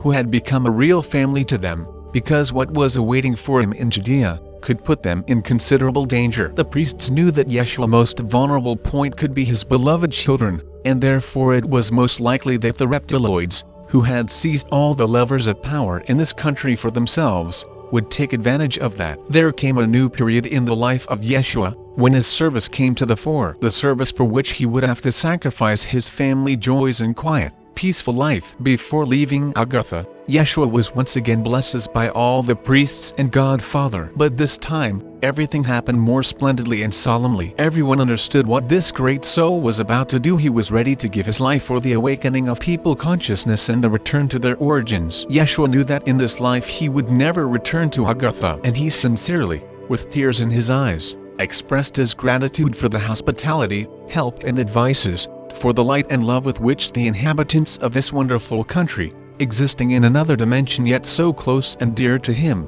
enveloped him. After saying farewell to all of them, he immediately appeared on the other side of Mount Kailash, where his old guide was waiting for him, and right away, they set off on the return journey. Now Yeshua was thinking about the details of his return to the Jewish lands, and was surprised how quickly the answers to all his questions came to him, as if he was accompanied by an entourage of invisible advisors. But that exactly how it was in reality. God Father, the higher powers of the universe, his star family were always with him to support him, to give him more confidence, to fill him with love and light, peace and harmony. And this invisible communication filled him with such joy and gave so much strength that he no longer doubted that he would play brilliantly the complicated role assigned to him in the divine play called the resurrection from the dead. Father Absolute and Mother of the Universe, who love you without measure, spoke to you. Greetings, my dear beloved children. It is difficult to convey in words the complex feelings that Mary experienced when her beloved husband was telling her what they would have to go through. Amongst others, it was a joy for Yeshua, who at last found what he had been searching for so long, which dispelled all his doubts and brought him to the path that would enable him to complete the work of his life, for which he was born, honorably. It was also a sadness that the happiest period of their life, when they could quietly enjoy being together with their little ones and with each other, when they could live like ordinary people, was coming to an end. But the greatest test for her was when Yeshua told her that the priests had advised to leave the children in India, so as not to risk their lives. It was the greatest sacrifice they had to make for the sake of their service. They spent a few more months in this blessed land where they were so happy and at peace. They kept postponing their departure, unable to separate with their beloved children. And then one day Yeshua heard the voice of God. My beloved son, you will be able to see your children by coming out of your body and moving through space. You have already mastered that. You will be able to not only see your children, but also speak to them. Tell them about it, and then the separation will not be so painful for you. They will be happy here. I promise you. Your son will be trained by the great initiates in one of the Tibetan monasteries and will continue your work in the land of India. Your daughter will grow up to be a wonderful and kind young woman and will be a joy to marry and your beloved mother. Don't worry about them, my dear. Your children will understand all the greatness of what you are going to do, and they will never reproach you for having to leave them. They will be proud of you and will love you without measure. Yeshua and Mary explained to the little ones in the best way they could why mom and dad must leave them, and assured them that they will always be close to them, will think about them and talk with them. And then came the day of their departure, probably the saddest day in their life. They tried their very best to smile and joke, for they wanted their children to remember them that way. And only when they were out of their sight, Yeshua and Mary allowed themselves to cry. Yeshua understood very well that he, unlike Mary, would never see his beloved children again, and would never take them into his arms. But he believed the Father that he would be able to help them and guide them in a completely different capacity, not as an earthly father, but as a God-man. This time they were traveling slowly, stopping in the places they loved, and they stayed especially long on the shore of the ocean where they once had wonderful days during their first trip to India. They wanted to be together, just the two of them, enjoy the divine nature, and recharge their energy levels before the most difficult and important period of their lives, when they no longer belonged to themselves. Mary never reproached her beloved Yeshua once and was ready to share with him any fate, even the most terrible one, because they were one soul, two divine halves, the unification of the male and female principles. Father Absolute and Mother of the Universe, who love you without measure, spoke to you. Greetings, my dear beloved children. Let's continue with our story. Yeshua and Mary returned to Judea. This time they settled in Jerusalem to feel the energy of the city and learn about the changes that happened during the years they were away. Gradually, Yeshua found his disciples dispersed throughout the land of Judea. They were extremely happy about his return. They told Yeshua what they were able to do during the time of his absence. Unfortunately, their hard work was crowned with much success, because the disciples lacked the charisma inherent in Yeshua and the unbounded and unconditional love that he radiated, and they could not demonstrate to people the miracles of healing. Yeshua did not share with them all the details of the divine plan that God Father had prepared for him, but simply tried to calm them and instill hope and faith in their own strength in them. Soon, he had a vision that he was standing on the shore of the river Jordan, holding a white dove in the palm of his hand. He regarded this as a sign that he definitely had to go to the river Jordan, and that it was the place where the sacred rite, of which God Father had told him about, would take place. Yeshua and Mary set off on their journey, and several disciples followed them as well. During their journey, it seemed to Yeshua that all this time someone invisible was leading him by the hand, and eventually brought them to a small village that was located on the shore of the river Jordan. There they heard about a strange man, who had recently appeared there and made a huge wooden cross. Yeshua found out with great excitement that this man's name was John, that how the prologue of the great play, conceived by God Father, started. The next day, Yeshua found this mysterious man. In his appearance, he did not look any different from a typical wanderer, but there was such deepness and wisdom in his eyes that Yeshua did not have any doubts that before him was that great soul of whom God Father had spoken to him about. Yeshua and John started to have an unhurried conversation, as if probing each other. But very soon, they both realized that their meeting was not a coincidence, and that it would become crucial not only for themselves, but for many other people too. John, feeling unlimited trust for this charming young man, whose eyes radiated kindness and love, told him what had happened to him several months ago. During one of his prayers, he asked God to reveal to him his true mission in life. He felt that he came to earth for something important, but could not understand exactly what for. And, to his great wonder, he heard the voice of God. "My son, you came to earth to give people the symbol of faith, and this symbol should be embodied in the cross. From now on, you will tell people that the sign of the cross will become that divine impulse that will help them realize themselves as a part of God and return them their lost abilities to live and create in the rays of light and love. But for this to happen, you must perform the rite of baptism. It will carry in itself a symbolic cleansing from abomination and will consist in the fact that, by putting the sign of the cross on someone and then submerging them into the water, you will revive them to a new life, and help them find their true essence as a God-man." Father Absolute and Mother of the Universe, who love you without measure, spoke to you. Greetings, my dear beloved children. Thus, Our story is reaching a transformative moment in Yeshua's life when his special gifts already took on the divine coloring, and that how it all happened. Yeshua, in his turn, told John about his conversation with God, where he has mentioned about the man named John, whom people would call John the Baptist, and about a special mission he had to fulfill. The only thing Yeshua kept hidden for a while was John's unfortunate destiny to end his life on the scaffold. Both of them fully realized that their meeting was predestined from the above, that they had a common mission, and that the sooner they would start their actions the more people they could bring to God. Yeshua also understood that his own baptism must be staged in an unusual way that as many people as possible should witness his transformation and the following miracles. That is why for the first baptism,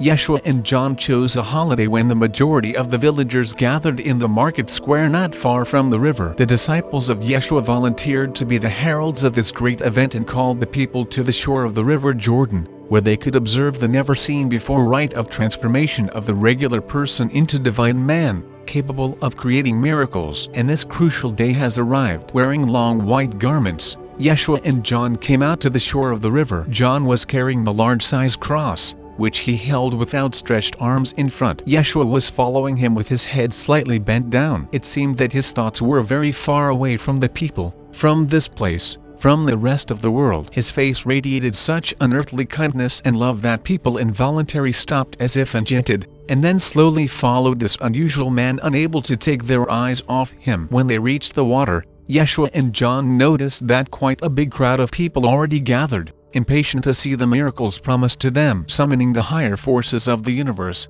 they entered the waters of the river Jordan. Standing across from Yeshua, John crossed him with a wide cross and said solemnly, "From now on and forever you are a part of God on earth, destined to carry the light and love to the people. I cleanse you from all your sins, committed consciously or unconsciously, from all the thoughts, not coming from God, from all the actions, not carrying love. I purify you with the holy waters of Jordan." Uttering these words, John put his hand on Yeshua's head and submerged him into the water for several seconds. When Yeshua stood up, John crossed him with the sign of the cross 3 times. And right at that moment, a white dove appeared in the skies and started to descend rapidly, and then slowly and solemnly perched on the palms of Yeshua's hands. Yeshua accepted that as a sign from God, that everything happened exactly as he has planned. With a smile on his lips, he raised his arms up and let the dove fly back to heavens. And then something unbelievable happened. He did not notice how he ascended and appeared on the very surface of the water. He did not feel his body. It has become as light as a feather. Yeshua glided on the water towards the shore until he stepped on the shore, followed by the astonished glances from the people. We will stop here. Father Absolute and Mother of the Universe,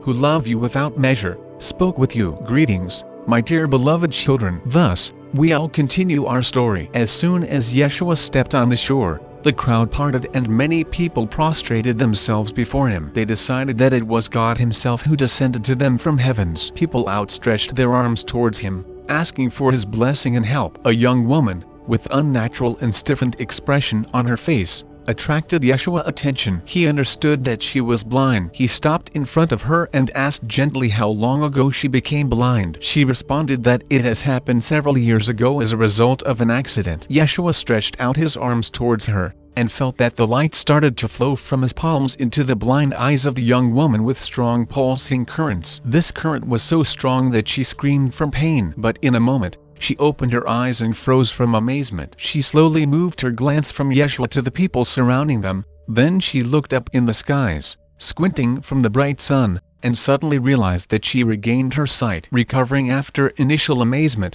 people surrounded Yeshua in a tight circle, and one after another started to ask him to heal their loved ones. Now they did not doubt that God himself, incarnated as a man, was standing in front of them. And then Yeshua decided to speak his first sermon. It seemed to him that right now the people, who witnessed the first rite of baptism, will be able to understand its meaning, what it was carrying for the people, and why it was important to go through this rite. He started from afar, remembering the first lessons the Essenes have taught him. He tried to explain the truth to the people in a way as simple and accessible as possible, demonstrating with examples from their own lives how the laws of the universe, forgotten by them, were working. He was talking about simple things, but filled them with completely different and deep meaning, as if he was opening the veil, where divine truth was hidden. People listened to him, holding their breath, So touching, melodious, pure and sincere was his speech. The voice of Yeshua mesmerized them. It penetrated inside their souls,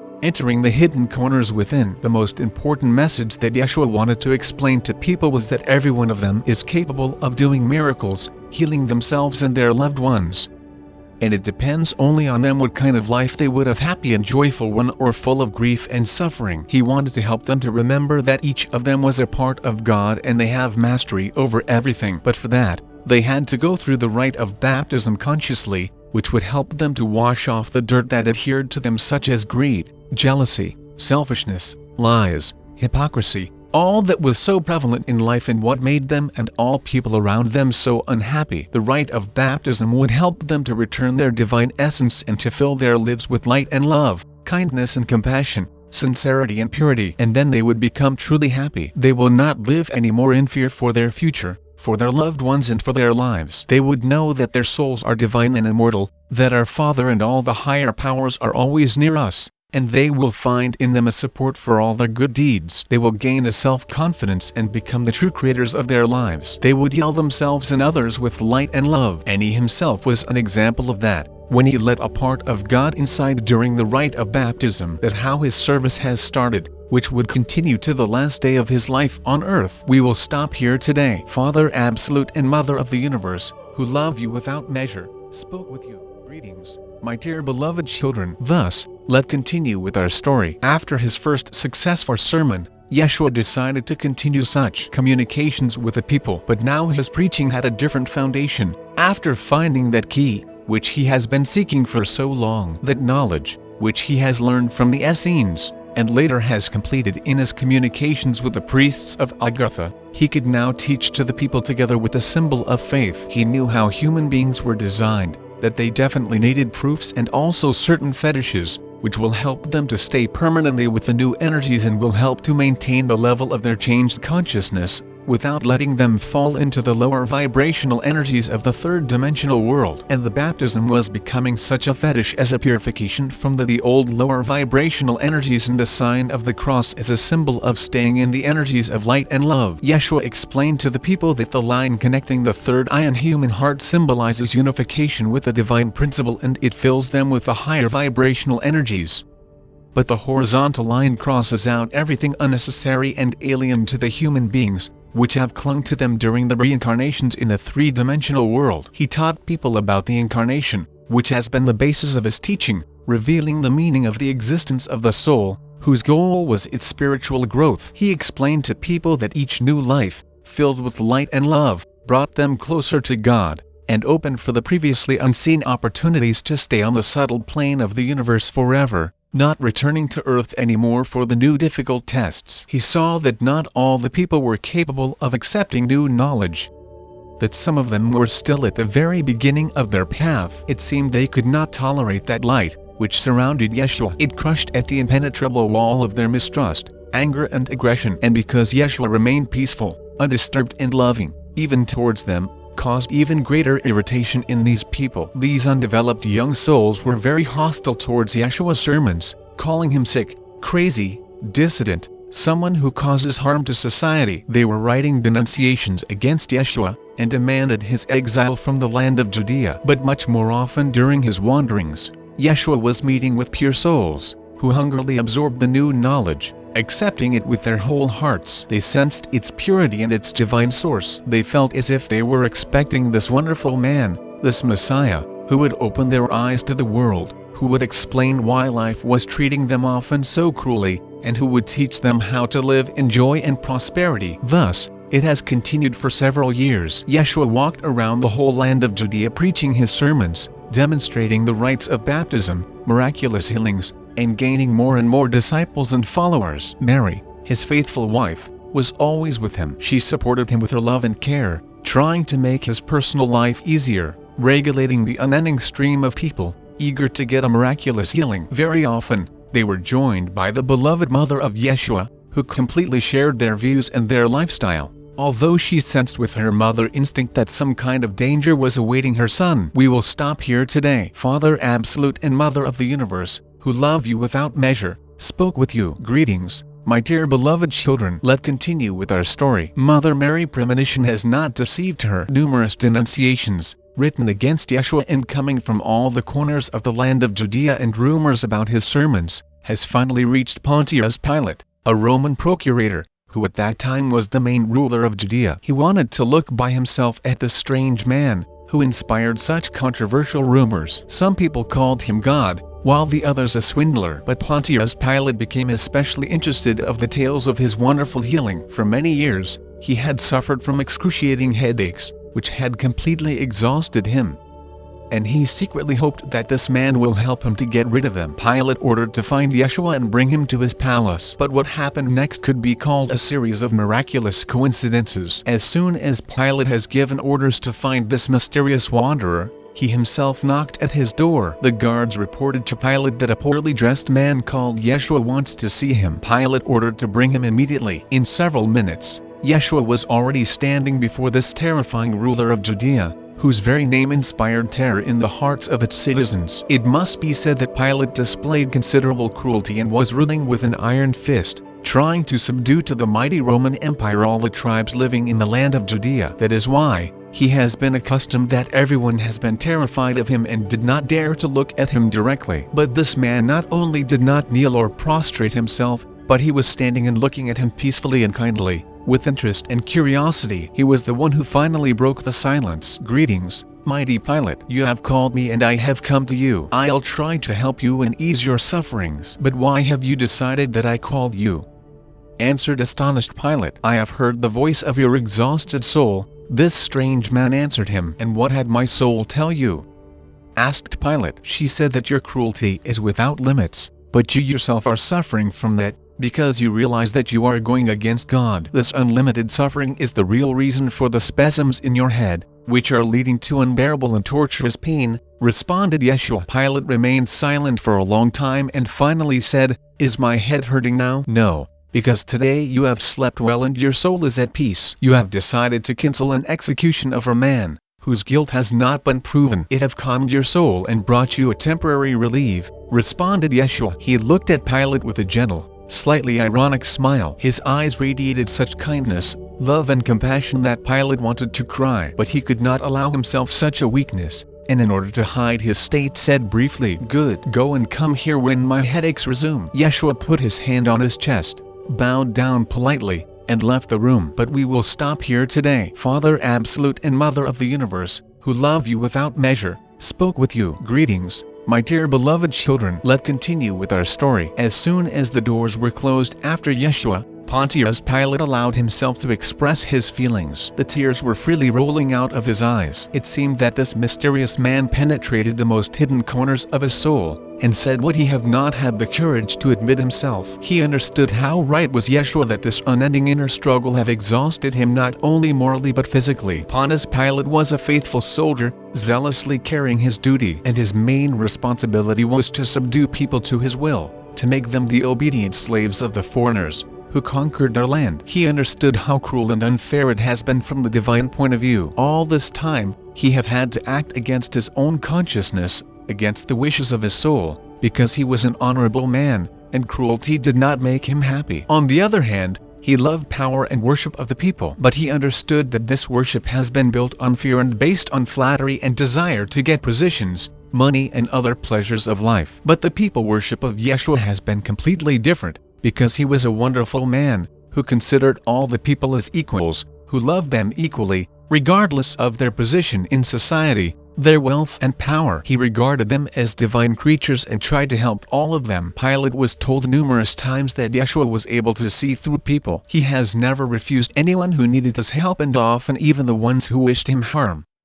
He has converted them into his faith. So astonishing was his kindness and all-forgiving love. And Pilate wanted to get to know him better, to solve his mystery, to feel what was the secret of his attraction. But still he decided to wait until Yeshua himself would come to him to test if he would know about the onset of a new migraine. At this time, Yeshua has settled in Jerusalem, where his disciples and followers have created some kind of Christian commune. Very soon, it has become the center of attraction for the people who endeavored to find a different divine meaning of life. Yeshua and his disciples have been the true life examples of the notion that not everything in this life was measured by wealth, power and material values. They were teaching that peace and harmony of the soul cannot be bought by any money, and that only love and respect of oneself and the others could make people truly happy, could help them remember that everyone is a part of God on earth. The popularity of this commune started to frighten the authorities, who sensed some danger coming from them. They did not need free and happy people. The programs of reptiloids have already penetrated into collective consciousness of the people,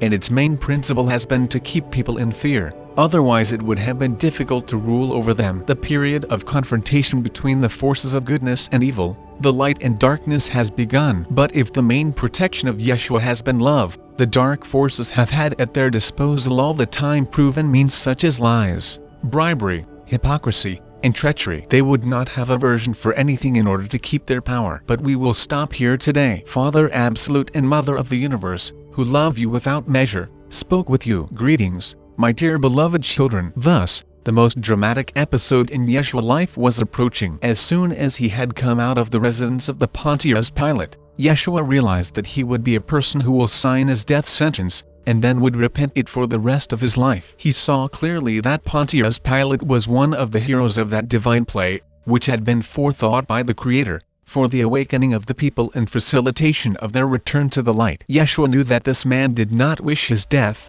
but his destiny was irreversible and he was destined to play the villain, which was the meaning of his mission. Yeshua felt a sincere compassion towards Pilate and wished to lighten up his burden. He asked Father to help that the final decision would not be coming from Pilate, so his soul would not suffer for what he had done, and would find at least some comfort and justification for what was going to happen. After the visit to Pilate, the events started to develop rapidly. It seemed the Creator himself decided to make a resolution for everything that had been done by Yeshua for all these years. By the time his numerous disciples had spiritually matured and could spread the teaching by themselves, the only thing they were lacking was Yeshua's ability to move into the space of higher vibrations that would allow them to perform miraculous healing. And he sensed that some of his followers had started to feel jealous towards his abilities. It was especially apparent in the young, handsome, and conceited young man named Judas. He was a very gifted disciple and had an obvious gift of oratory. He loved an attention of the public,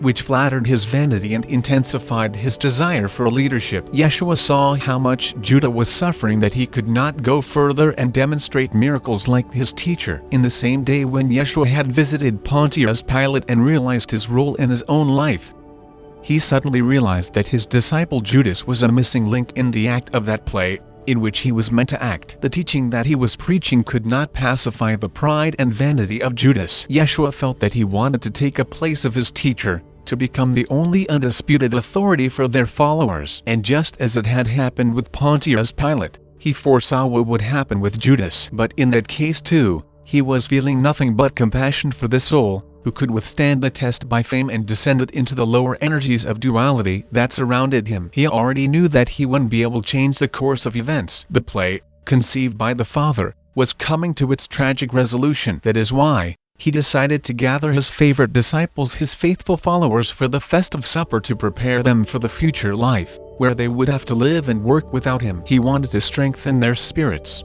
to fill them with confidence that all the higher powers will be with them, and that he himself will always help them everywhere, even if he wouldn't be physically present. But first, he went to his Mary, to prepare her for the upcoming resolution and to spend with her the last happy days on this beautiful earth, torn by human passions. He knew that he had done everything he could do, and now his death could become that divine period at the end, which in reality would start the new dispensation for his teaching, which would continue for centuries. But we will stop here today. Father Absolute and Mother of the Universe, who love you without measure, spoke with you. Greetings, my dear beloved children. Thus, we all continue our story about the last days of Yeshua's life. They were filled with joy and pain, determination and sadness, those contradictory feelings that are common for a man before taking a decisive step, when he is summing up his entire life on earth. Even though Mary had expected this resolution and prepared herself for all these years, she was overwhelmed with a deep feeling of sadness.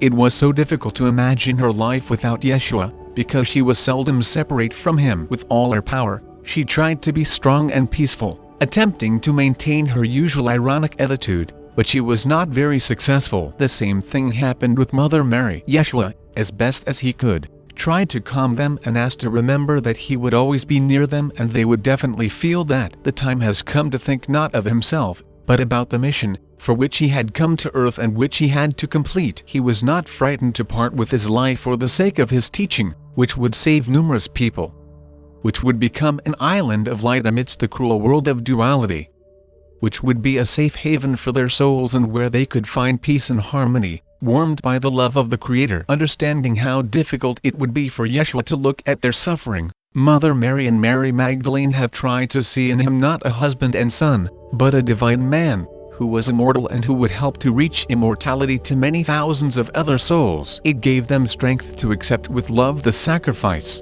which Yeshua was going to give. What had happened in the following days was similar to saying goodbye to his past life, his disciples, his loved ones. Yeshua was trying to say to each of them something that he had not said before, to speak heart to heart, to reassure them. Some of them intuitively felt about the upcoming important events and worried about their teacher. And then the day has arrived when Yeshua gathered his favorite disciples for a festive supper. The supper had become the last one for them. Never again they would gather together. And what Yeshua said during that evening was some kind of summing up of what they had done during these years. He expressed gratitude for their devotion to the cause, blessed them for continuation of their divine mission, and said farewell. And only in the end, he uttered a mysterious phrase, "May happen that which must happen, and may each of my disciples fulfill his mission, regardless of what it may be." Saying that, he looked at Judas closely. Yeshua's gaze was full of love and compassion. Judas could not tolerate his gaze and averted his eyes. He understood that Yeshua knew everything about him. He was gripped with such trepidation and sincere remorse that he wanted to die. But everything has been already done, and he was powerless to change anything. Several days ago,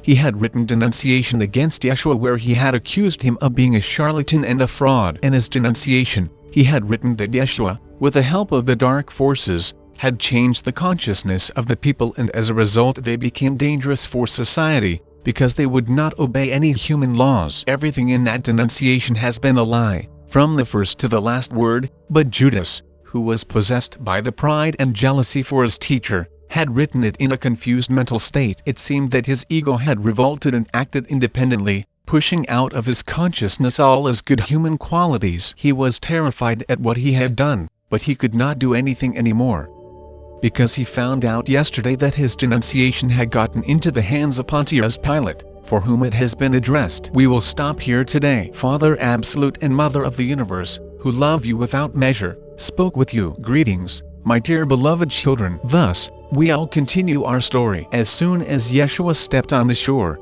the crowd parted and many people prostrated themselves before him. They decided that it was God himself who descended to them from heavens. People outstretched their arms towards him, asking for his blessing and help. A young woman, with unnatural and stiffened expression on her face, attracted Yeshua's attention. He understood that she was blind. He stopped in front of her and asked gently how long ago she became blind. She responded that it has happened several years ago as a result of an accident. Yeshua stretched out his arms towards her, and felt that the light started to flow from his palms into the blind eyes of the young woman with strong pulsing currents. This current was so strong that she screamed from pain. But in a moment, she opened her eyes and froze from amazement. She slowly moved her glance from Yeshua to the people surrounding them, then she looked up in the skies, squinting from the bright sun, and suddenly realized that she regained her sight. Recovering after initial amazement, people surrounded Yeshua in a tight circle, and one after another started to ask him to heal their loved ones. Now they did not doubt that God himself, incarnated as a man, was standing in front of them. And then Yeshua decided to speak his first sermon. It seemed to him that right now the people, who witnessed the first rite of baptism, will be able to understand its meaning, what it was carrying for the people, and why it was important to go through this rite. He started from afar, remembering the first lessons the Essenes have taught him. He tried to explain the truth to the people in a way as simple and accessible as possible, demonstrating with examples from their own lives how the laws of the universe, forgotten by them, were working. He was talking about simple things, but filled them with completely different and deep meaning, as if he was opening the veil, where divine truth was hidden. People listened to him, holding their breath, so touching, melodious, pure and sincere was his speech. The voice of Yeshua mesmerized them. It penetrated inside their souls, entering the hidden corners within. The most important message that Yeshua wanted to explain to people was that every one of them is capable of doing miracles, healing themselves and their loved ones. And it depends only on them what kind of life they would have, happy and joyful one or full of grief and suffering. He wanted to help them to remember that each of them was a part of God and they have mastery over everything. But for that, they had to go through the rite of baptism consciously, which would help them to wash off the dirt that adhered to them, such as greed, jealousy, selfishness, lies, hypocrisy, all that was so prevalent in life and what made them and all people around them so unhappy. The rite of baptism would help them to return their divine essence and to fill their lives with light and love, kindness and compassion, sincerity and purity, and then they would become truly happy. They will not live anymore in fear for their future, for their loved ones and for their lives. They would know that their souls are divine and immortal, that our Father and all the higher powers are always near us, and they will find in them a support for all their good deeds. They will gain a self-confidence and become the true creators of their lives. They would heal themselves and others with light and love. And he himself was an example of that, when he let a part of God inside during the rite of baptism. That how his service has started, which would continue to the last day of his life on earth. We will stop here today. Father Absolute and Mother of the Universe, who love you without measure, spoke with you. Greetings, my dear beloved children. Thus, let's continue with our story. After his first successful sermon, Yeshua decided to continue such communications with the people. But now his preaching had a different foundation. After finding that key, which he has been seeking for so long, that knowledge, which he has learned from the Essenes, and later has completed in his communications with the priests of Agartha, he could now teach to the people together with the symbol of faith. He knew how human beings were designed, that they definitely needed proofs and also certain fetishes, which will help them to stay permanently with the new energies and will help to maintain the level of their changed consciousness, without letting them fall into the lower vibrational energies of the third-dimensional world. And the baptism was becoming such a fetish as a purification from the old lower vibrational energies, and the sign of the cross as a symbol of staying in the energies of light and love. Yeshua explained to the people that the line connecting the third eye and human heart symbolizes unification with the divine principle, and it fills them with the higher vibrational energies. But the horizontal line crosses out everything unnecessary and alien to the human beings, which have clung to them during the reincarnations in the three-dimensional world. He taught people about the incarnation, which has been the basis of his teaching, revealing the meaning of the existence of the soul, whose goal was its spiritual growth. He explained to people that each new life, filled with light and love, brought them closer to God, and opened for the previously unseen opportunities to stay on the subtle plane of the universe forever, not returning to Earth anymore for the new difficult tests. He saw that not all the people were capable of accepting new knowledge, that some of them were still at the very beginning of their path. It seemed they could not tolerate that light, which surrounded Yeshua. It crushed at the impenetrable wall of their mistrust, anger and aggression. And because Yeshua remained peaceful, undisturbed and loving, even towards them, caused even greater irritation in these people. These undeveloped young souls were very hostile towards Yeshua's sermons, calling him sick, crazy, dissident, someone who causes harm to society. They were writing denunciations against Yeshua, and demanded his exile from the land of Judea. But much more often during his wanderings, Yeshua was meeting with pure souls, who hungrily absorbed the new knowledge, accepting it with their whole hearts. They sensed its purity and its divine source. They felt as if they were expecting this wonderful man, this Messiah, who would open their eyes to the world, who would explain why life was treating them often so cruelly, and who would teach them how to live in joy and prosperity. Thus, it has continued for several years. Yeshua walked around the whole land of Judea preaching his sermons, demonstrating the rites of baptism, miraculous healings, and gaining more and more disciples and followers. Mary, his faithful wife, was always with him. She supported him with her love and care, trying to make his personal life easier, regulating the unending stream of people, eager to get a miraculous healing. Very often, they were joined by the beloved mother of Yeshua, who completely shared their views and their lifestyle. Although she sensed with her mother instinct that some kind of danger was awaiting her son. We will stop here today. Father Absolute and Mother of the Universe, who love you without measure, spoke with you. Greetings, my dear beloved children. Let's continue with our story. Mother Mary Premonition has not deceived her. Numerous denunciations, written against Yeshua and coming from all the corners of the land of Judea, and rumors about his sermons, has finally reached Pontius Pilate, a Roman procurator, who at that time was the main ruler of Judea. He wanted to look by himself at the strange man, who inspired such controversial rumors. Some people called him God, while the others a swindler. But Pontius Pilate became especially interested of the tales of his wonderful healing. For many years, he had suffered from excruciating headaches, which had completely exhausted him.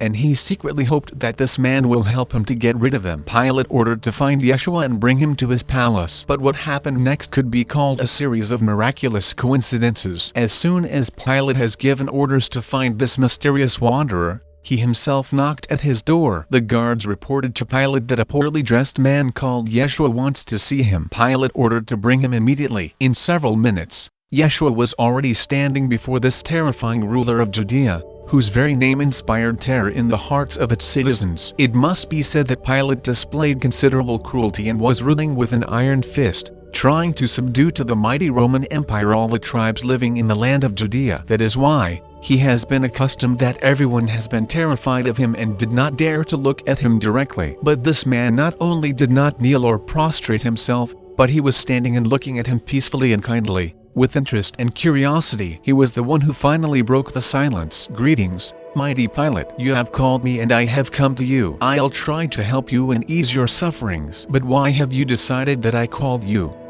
Answered astonished Pilate. "I have heard the voice of your exhausted soul." This strange man answered him. "And what had my soul tell you?"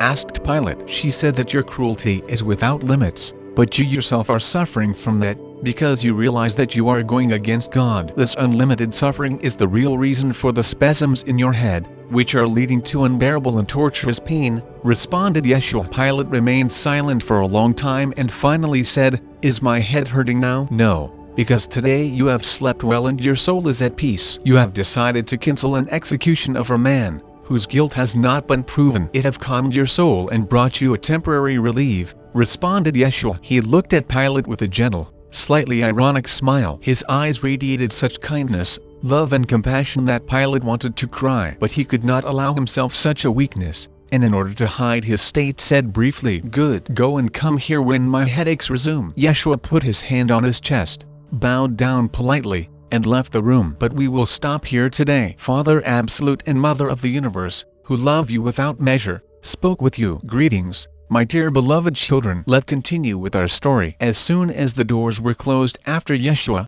Pontius Pilate allowed himself to express his feelings. The tears were freely rolling out of his eyes. It seemed that this mysterious man penetrated the most hidden corners of his soul, and said what he had not had the courage to admit himself. He understood how right was Yeshua that this unending inner struggle have exhausted him not only morally but physically. Pontius Pilate was a faithful soldier, zealously carrying his duty, and his main responsibility was to subdue people to his will, to make them the obedient slaves of the foreigners who conquered their land. He understood how cruel and unfair it has been from the divine point of view. All this time, he had had to act against his own consciousness, against the wishes of his soul, because he was an honorable man, and cruelty did not make him happy. On the other hand, he loved power and worship of the people. But he understood that this worship has been built on fear and based on flattery and desire to get positions, money and other pleasures of life. But the people worship of Yeshua has been completely different, because he was a wonderful man,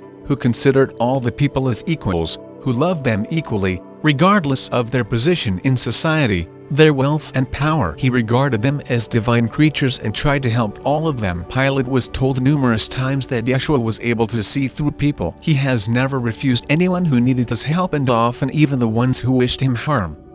He has converted them into his faith. So astonishing was his kindness and all-forgiving love. And Pilate wanted to get to know him better, to solve his mystery, to feel what was the secret of his attraction. But still he decided to wait until Yeshua himself would come to him to test if he would know about the onset of a new migraine. At this time, Yeshua has settled in Jerusalem, where his disciples and followers have created some kind of Christian commune. Very soon, it has become the center of attraction for the people who endeavored to find a different divine meaning of life. Yeshua and his disciples have been the true life examples of the notion that not everything in this life was measured by wealth, power and material values. They were teaching that peace and harmony of the soul cannot be bought by any money, and that only love and respect of oneself and the others could make people truly happy. could help them remember that everyone is a part of God on earth. The popularity of this commune started to frighten the authorities, who sensed some danger coming from them. They did not need free and happy people. The programs of reptiloids have already penetrated into collective consciousness of the people, and its main principle has been to keep people in fear. Otherwise it would have been difficult to rule over them. The period of confrontation between the forces of goodness and evil, the light and darkness, has begun. But if the main protection of Yeshua has been love, the dark forces have had at their disposal all the time proven means such as lies, bribery, hypocrisy, and treachery. They would not have aversion for anything in order to keep their power. But we will stop here today. Father Absolute and Mother of the Universe, who love you without measure, spoke with you. Greetings, my dear beloved children. Thus, the most dramatic episode in Yeshua's life was approaching. As soon as he had come out of the residence of the Pontius Pilate, Yeshua realized that he would be a person who will sign his death sentence, and then would repent it for the rest of his life. He saw clearly that Pontius Pilate was one of the heroes of that divine play, which had been forethought by the Creator, for the awakening of the people and facilitation of their return to the light. Yeshua knew that this man did not wish his death, but his destiny was irreversible and he was destined to play the villain, which was the meaning of his mission. Yeshua felt a sincere compassion towards Pilate and wished to lighten up his burden. He asked Father to help that the final decision would not be coming from Pilate, so his soul would not suffer for what he had done, and would find at least some comfort and justification for what was going to happen. After the visit to Pilate, the events started to develop rapidly. It seemed the Creator himself decided to make a resolution for everything that had been done by Yeshua for all these years. By the time his numerous disciples had spiritually matured and could spread the teaching by themselves, the only thing they were lacking was Yeshua's ability to move into the space of higher vibrations that would allow them to perform miraculous healing. And he sensed that some of his followers had started to feel jealous towards his abilities. It was especially apparent in the young, handsome, and conceited young man named Judas. He was a very gifted disciple and had an obvious gift of oratory. He loved an attention of the public, which flattered his vanity and intensified his desire for leadership. Yeshua saw how much Judah was suffering, that he could not go further and demonstrate miracles like his teacher. In the same day when Yeshua had visited Pontius Pilate and realized his role in his own life, he suddenly realized that his disciple Judas was a missing link in the act of that play in which he was meant to act. The teaching that he was preaching could not pacify the pride and vanity of Judas. Yeshua felt that he wanted to take a place of his teacher, to become the only undisputed authority for their followers. And just as it had happened with Pontius Pilate, he foresaw what would happen with Judas. But in that case too, he was feeling nothing but compassion for the soul, who could withstand the test by fame and descended into the lower energies of duality that surrounded him. He already knew that he wouldn't be able to change the course of events. The play, conceived by the Father, was coming to its tragic resolution. That is why he decided to gather his favorite disciples, his faithful followers, for the festive supper to prepare them for the future life, where they would have to live and work without him. He wanted to strengthen their spirits, to fill them with confidence that all the higher powers will be with them, and that he himself will always help them everywhere, even if he wouldn't be physically present. But first, he went to his Mary, to prepare her for the upcoming resolution and to spend with her the last happy days on this beautiful earth, torn by human passions. He knew that he had done everything he could do, and now his death could become that divine period at the end, which in reality would start the new dispensation for his teaching, which would continue for centuries. But we will stop here today. Father Absolute and Mother of the Universe, who love you without measure, spoke with you. Greetings, my dear beloved children. Thus, we all continue our story about the last days of Yeshua's life. They were filled with joy and pain, determination and sadness, those contradictory feelings that are common for a man before taking a decisive step, when he is summing up his entire life on earth. Even though Mary had expected this resolution and prepared herself for all these years, she was overwhelmed with a deep feeling of sadness. It was so difficult to imagine her life without Yeshua, because she was seldom separate from him. With all her power, she tried to be strong and peaceful, attempting to maintain her usual ironic attitude, but she was not very successful. The same thing happened with Mother Mary. Yeshua, as best as he could, tried to calm them and asked to remember that he would always be near them, and they would definitely feel that. The time has come to think not of himself, but about the mission for which he had come to earth and which he had to complete. He was not frightened to part with his life for the sake of his teaching, which would save numerous people, which would become an island of light amidst the cruel world of duality, which would be a safe haven for their souls and where they could find peace and harmony, warmed by the love of the Creator. Understanding how difficult it would be for Yeshua to look at their suffering, Mother Mary and Mary Magdalene have tried to see in him not a husband and son, but a divine man, who was immortal and who would help to reach immortality to many thousands of other souls. It gave them strength to accept with love the sacrifice which Yeshua was going to give. What had happened in the following days was similar to saying goodbye to his past life, his disciples, his loved ones. Yeshua was trying to say to each of them something that he had not said before, to speak heart to heart, to reassure them. Some of them intuitively felt about the upcoming important events and worried about their teacher. And then the day has arrived when Yeshua gathered his favorite disciples for a festive supper. The supper had become the last one for them. Never again they would gather together. And what Yeshua said during that evening was some kind of summing up of what they had done during these years. He expressed gratitude for their devotion to the cause, blessed them for continuation of their divine mission, and said farewell. And only in the end, he uttered a mysterious phrase, "May happen that which must happen, and may each of my disciples fulfill his mission, regardless of what it may be." Saying that, he looked at Judas closely. Yeshua's gaze was full of love and compassion. Judas could not tolerate his gaze and averted his eyes. He understood that Yeshua knew everything about him. He was gripped with such trepidation and sincere remorse that he wanted to die. But everything has been already done, and he was powerless to change anything. Several days ago, he had written denunciation against Yeshua where he had accused him of being a charlatan and a fraud. In his denunciation, he had written that Yeshua, with the help of the dark forces, had changed the consciousness of the people, and as a result they became dangerous for society, because they would not obey any human laws. Everything in that denunciation has been a lie, from the first to the last word. But Judas, who was possessed by the pride and jealousy for his teacher, had written it in a confused mental state. It seemed that his ego had revolted and acted independently, pushing out of his consciousness all his good human qualities. He was terrified at what he had done, but he could not do anything anymore, because he found out yesterday that his denunciation had gotten into the hands of Pontius Pilate, for whom it has been addressed. We will stop here today. Father Absolute and Mother of the Universe, who love you without measure, spoke with you. Greetings, my dear beloved children. Thus, let's continue our story. Yeshua decided not to wait until he is arrested,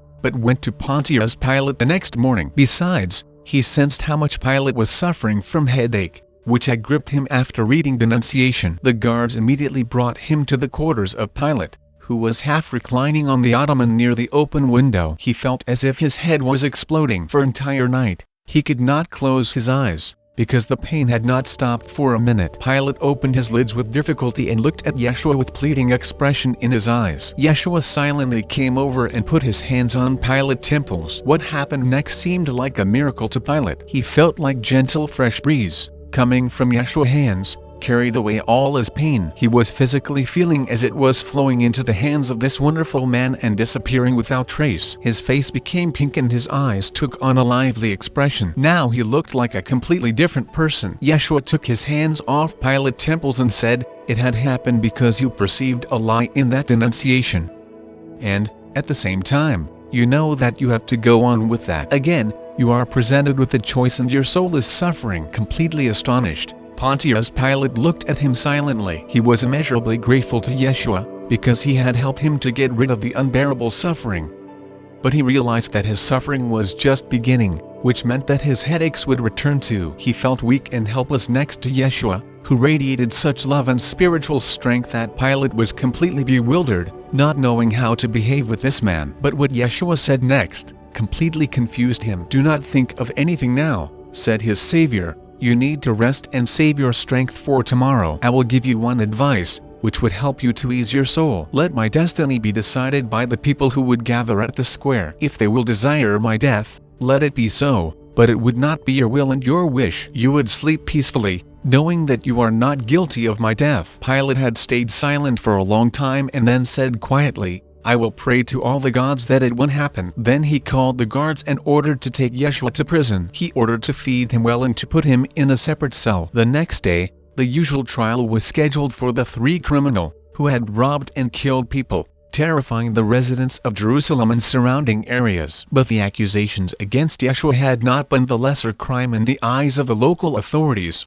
because he had robbed them in a different way, taking many hundreds of people out of their power and control, transforming the obedient and subservient citizens into the free and independent people. At those times, public executions in the main squares of the cities were very common occurrences, and the crowds of people gathered to watch these terrible spectacles. Quite often, the authorities played in so-called democracy, offering the crowds to decide the destiny of the next criminal sentenced to death. That what Yeshua had in mind when he had given Pilate such an unusual advice. But we will stop here today. Father Absolute and Mother of the Universe, who love you without measure, spoke with you. Greetings, my dear beloved children. Thus, we approach a culmination of our story about the first coming of Christ. The next morning, Yeshua had to finish the mission for which he had come to earth. He already knew what would be the choice of the crowd, because Father had shown him his exit from the earth plane in all details, by moving him into the future. Together, they had already rehearsed the last act of this divine play,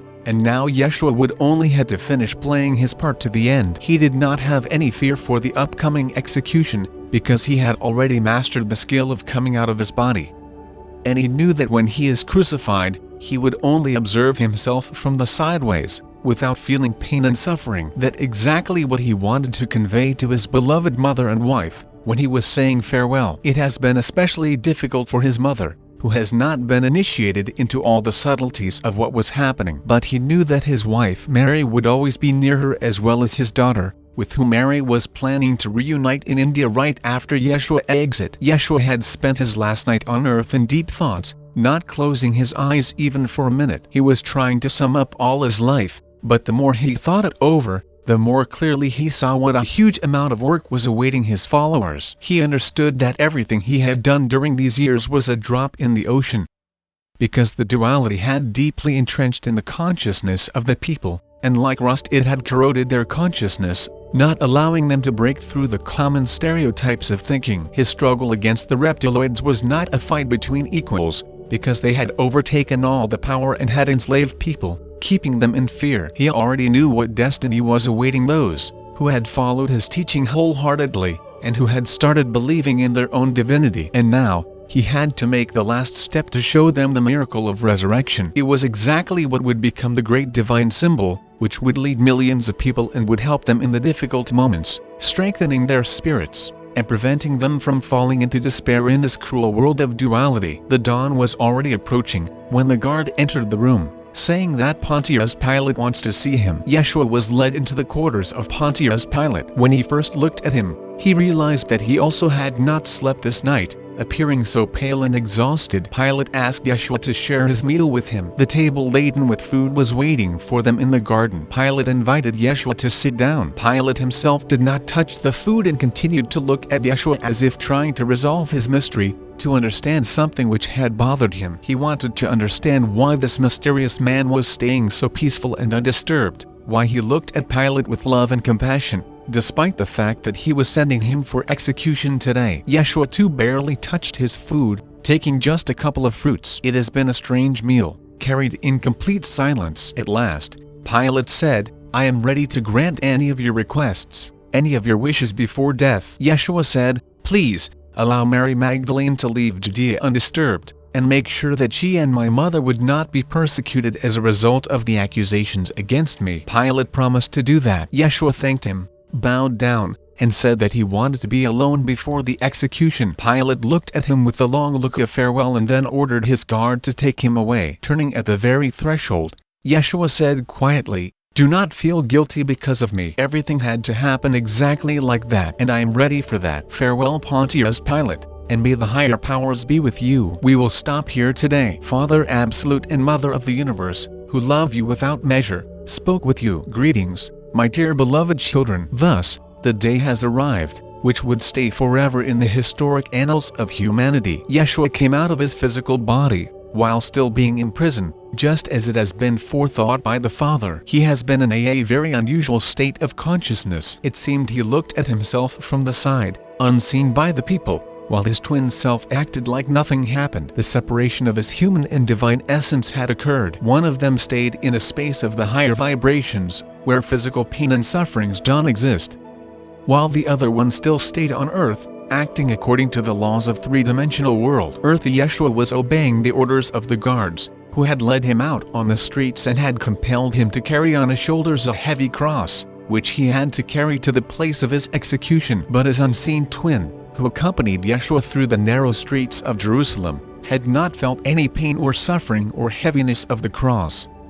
Although he had seen the bloody scratches on the back of Yeshua man, it was really similar to the theater performance, where only Yeshua was the main actor, acting his role on earth, and also a spectator, who stayed on a subtle plane. Yeshua spectator looked upon everything peacefully, with a complete understanding of the inevitability of what was transpiring. And only when he had seen the teary eyes of his wife Mary and Mother Mary, he suddenly moved for a moment back into his earthly body and realized how terrible it has been. He had begged them not to come to the execution, but they could not keep their promise. In their attempts to be as close as possible to him with a tremendous effort, Yeshua again had come out of his physical body and tried not to look at his loved ones anymore, so he could honorably finish what has been planned. As soon as they had reached the square where the execution had to take place, he realized that right there he had to keep a complete peace of mind, banishing all the human emotions and feelings. And soon, he understood why. What happened next was akin to the wild orgy, revelry of the dark forces,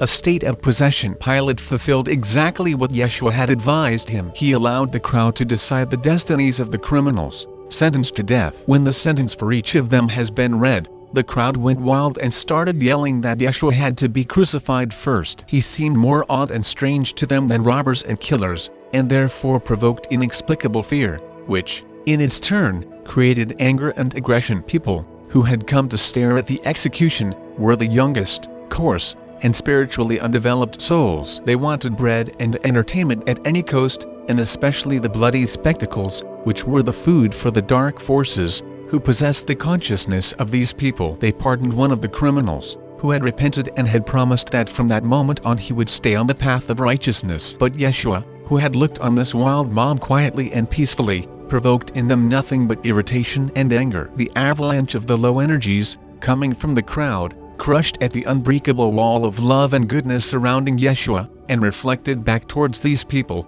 inflaming their hatred for this man who seemed strange, and therefore dangerous for them. When a sentence has been announced, Yeshua saw that Pontius Pilate slowly stood up from his armchair and left the place of the execution. He has not looked at his wife Mary and Mother Mary anymore, fearing to repeat his sad experience. He focused all his attention so he could go through the execution honorably. We all stop here today. Father Absolute and Mother of the Universe, who love you without measure, spoke with you. Greetings, my dear beloved children. Thus, our narration has reached the moment of Yeshua execution. Everything that happened later appeared so inhuman and terrifying that it seemed unreal. Yeshua fully realized how lowly people had fallen, if torturing other people could give them pleasure.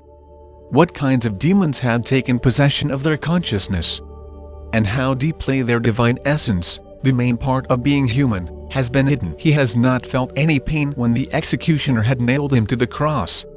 He has not heard the screams of the crowd. He has been in a vacuum, separated from this cruel world, but he has still looked and looked at the faces of the people who surrounded the place of the execution. It seemed he penetrated into each of their souls. He has seen what a long path was ahead of them, what difficult tests they were destined to go through, how much suffering they will experience before they could learn love and compassion, which means to rise to the realization of themselves as particles of God. And he asked Father to help these fallen souls to purify themselves from filth, to clear their consciousness, to return them human character, and to set them on the true path. And then a collapse has happened. It seemed that Yeshua spectator could not bear this monstrous sight anymore and left the earth plane for a while. When he had awakened, returning to the audience, he saw that it has been already an evening and the square has become empty. His favorite disciples, and Judas among them, were taking off the cross's lifeless body. The face of Judas has been distorted with so much pain and suffering, that Yeshua wanted to take him into his arms and calm down as a small child. Such a deep remorse he had sensed in the soul of Judas. Next to them, he saw teary-eyed wife Mary and Mother Mary. Yeshua guessed that Pilate had allowed them to take his body off the cross and to carry it away to the safe place, not leaving it to be tortured by the wild beasts. He observed as they laid him down on a thick coverlet and slowly carried through the narrow streets of Jerusalem, illuminated by the moonlight. Everything has happened under the dark cover of the night. To avoid people's attention, he was carried into the cave where the deathbed has been prepared with several layers of fir branches, covered with a quilt. There were jars with pure water for washing his body. His disciples were standing there while his beloved wife gently and carefully washed his body, from time to time covering with kisses his face and wounded hands. His beloved mother was standing there. She had stopped crying already, but it seemed her face turned into a stone from sadness and suffering. After finishing purification, Mary Magdalene asked everybody to leave her alone with Yeshua until the morning. He saw as his mother bundled her in the warm shawl and came out of the cave following his disciples. Yeshua could not stop admiring his beautiful wife. Her face, illuminated by the flame of the candle, expressed so much gentleness and sadness, love and compassion, that she seemed as an incarnation of femininity on earth. Mary looked at him intensely and waited when he would fulfill his promise, given her before they had said farewell to return to her after death. And then, Yeshua, gathering together all his subtle bodies from the higher vibrational spaces and concentrating them with the act of will in the powerful energy mass, had filtered them through the unseen membranes that separated him from the third dimension, and entered his lifeless body. We all stop here today. Father Absolute and Mother of the Universe, who love you without measure, spoke with you. Greetings, my dear beloved children. Thus, we are approaching that part of our narrative, which would reveal the miracle of resurrection of Yeshua. After moving into his physical body, Yeshua could revive his material vehicle where his soul had lived on earth all these years. It is impossible to explain from a human point of view. Of course, all the higher powers,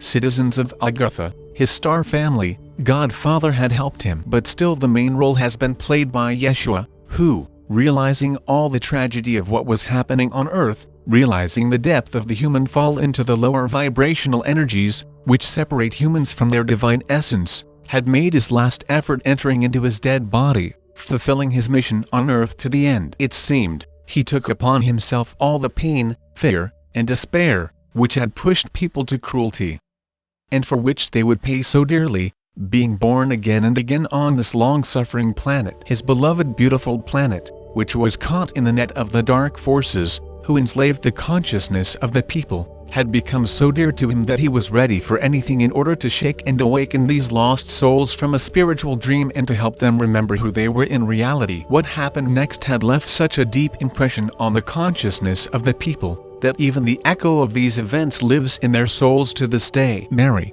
who was holding Yeshua's hand, suddenly sensed that it started to get warmer, and then felt some light tremor of his fingers. She was afraid to move, fearing to drive away the feeling. But soon she understood that it was not her imagination. Her beloved husband was really coming back to life. The first light of the dawn was already breaking, and she could look at Yeshua carefully. The most amazing thing was that his wounds had been healed. Only small scars remained in its place and they were not bleeding. His body slowly became warm, and at last he slowly opened his eyes and smiled at her. "You see, my dear, I kept my promise," uttered Yeshua. Mary fell into his arms, and for a long time they stayed embracing each other, until she calmed down completely. Yeshua told her everything he had felt and seen, and she thanked Father and all the higher powers, who helped Yeshua to avoid physical suffering, although she understood what kind of spiritual suffering he had to go through. With the first rays of the sun, the disciples came into the cave, his closest favorite disciples. Judas was among them. They came to perform the burial rites at the already prepared plot. And when they have seen Yeshua, alive and well, in the long white robe, prepared by Mary, they were stunned. The disciples rushed to him and, at last, realized that their teacher had resurrected. They started to plead with him to appear before the people, so they could witness this miracle. They understood very well that people would not believe their words. Yeshua fulfilled their pleas. He understood how important it was that the rumors of his resurrection would be carried as far as possible, and that as many people as possible would know and remember that nothing is impossible for a man who lives and breathes with love, who would pray even at the brink of his death about the lost souls, who has sent him to the execution. We all stop here today. Father Absolute and Mother of the Universe, who love you without measure, spoke with you. Greetings, our dear beloved children. So, Everybody found Yeshua safe and sound with no signs of tortures on his body. The news of his resurrection spread all over Jerusalem. His disciples were walking along the street sharing the blessed piece of news, inviting people for the homily Yeshua was going to make at a small hill not far from the cave he resurrected in. Not all the people believed the evangelistic messengers, but most of them saw the excited and inspired faces of the men delivering the news and still followed them. And little by little a huge crowd gathered at the bottom of the hill. Yeshua got up the hill. He looked into the faces of the people surrounding him and recognized many of them as they witnessed his execution. He was happy with it because he knew it was them who were in need of his words most of all. His homily after resurrection differed greatly from the numerous ones he made good work of all through the land of Judea. It was not long but comprised all the knowledge he had, all the experience he gained, including the lamentable death upon the cross. When he began to speak, silence fell and the people circling him seemed to be holding their breath. He was speaking in a calm, melodic and confident voice, and at the same time it was full of limitless and all-forgiving love, tenderness and kindness to such an extent that many didn't notice they had started crying. Some of his execution witnesses fell on their knees and begged forgiveness. Yeshua asked them to rise to their feet and said he had nothing to forgive, that they are gods just like him, but their conscience was dimmed and they didn't know what they did. He explained to them that their sincere contrition is the key to open a different world free of anger, hatred and cruelty, the world ruled by love, good and forgiveness that each human has at the bottom of their heart. These wonderful thoughts and emotions were locked by the dark forces, reptiloids, who acquired human appearance, seized power on the planet and enslaved human conscience to set up the programs generating low-frequency energy, for it is the only thing they could feed on. Yeshua's words were clear and simple enough to penetrate the people's souls, and the truth of his words was beyond any doubt. They believed with all their hearts that he is a heaven envoy arrived on the earth just to deliver the divine truth to them, help to acquire self-respect, love to oneself, one neighbor and every living thing under the sun. Everyone was perfectly blessed. The Lord himself seemed to have come down to the earth, and his love and light dissolved all the dirt and dark accumulated in the human souls, turning them into angels who would spread the heaven divine purity they were lucky to get to know. When Yeshua felt that the people were blessed and saw their miracle transformation, he understood that his mission on earth was completed. He had done the most of himself and it was high time to go once and for all. He will help them from the subtle level of earth where he will be able to see and hear every single soul and support it in despair, assisting it in preserving the priceless and immortal divine particle that each human possesses. Yeshua gradually dissolved in the air and disappeared with the astonishing crowd. Watch this. Here we will stop for today. Father Absolute and Mother of the Universe, who love you without measure, have spoken to you. Greetings, my dear beloved children. Let's continue with our story. Yeshua's disciples proved to be right. The fact that hundreds of people have seen the resurrection of their teacher and his subsequent ascension, and later have heard his wonder sermon, played a decisive role in the awakening of the people and rebirth of their consciousness. The news of that miracle quickly started to spread not only through the land of Judea, but throughout the whole world. Because the country was located at the intersection of many ancient roads, leading to Europe, Asia, and Africa, and as it is common with people, the tales of the miracles created by Yeshua has been embellished with many details, giving it even greater weight. In this way, Yeshua had made the work easier, not only for his disciples, but also for those who carried his teaching and kept it to our days. The priests of Agartha and Godfather had been right when they said that people needed a miracle for realization of their divinity. That miracle has been shown by Yeshua, the Son of God, who had come to earth with the greatest mission of awakening humanity from the dream that lasted for centuries. More than once, Yeshua had appeared before his disciples, his beloved wife and mother, to support them with his advice and love. His mother's soul, which had absorbed in itself such a unique experience of being on earth, started the great service for people, and now from a subtle earth plane helped each soul who had asked for help, warming them with his love and reviving their divine consciousness. And of course, he helped his half, his twin flame, his beloved Mary, to finish honorably her own part of service on earth. Their son stayed in India, which he had grown to love with all his heart. From his mother tales, he knew everything about his great father, but preferred to teach people not Christianity, but Buddhism, that had entered his soul from the first years of his life. He has been very successful in his Buddhist studies, spending a lot of time in the Tibetan monasteries, and in his time has been quite a famous person in India. Mary and her daughter had returned to Italy, Mary homeland, and later moved to France, where they carried divine knowledge to the people till the end of their lives. Mother Mary has been near them. She had buried her husband a long time ago, and nothing kept her in the country where the sad memories of her son's execution were still fresh. She had become a true Christian and helped all the needy, not sparing her time and efforts. The destiny of Judas has been the saddest, because, despite his sincere repentance and forgiveness by his teacher, he could not bear the remorse of his consciousness and hanged himself in the moment of despair. Many Yeshua disciples had paid with their lives for their devotion to the faith and for their part in spreading the teaching of Christ,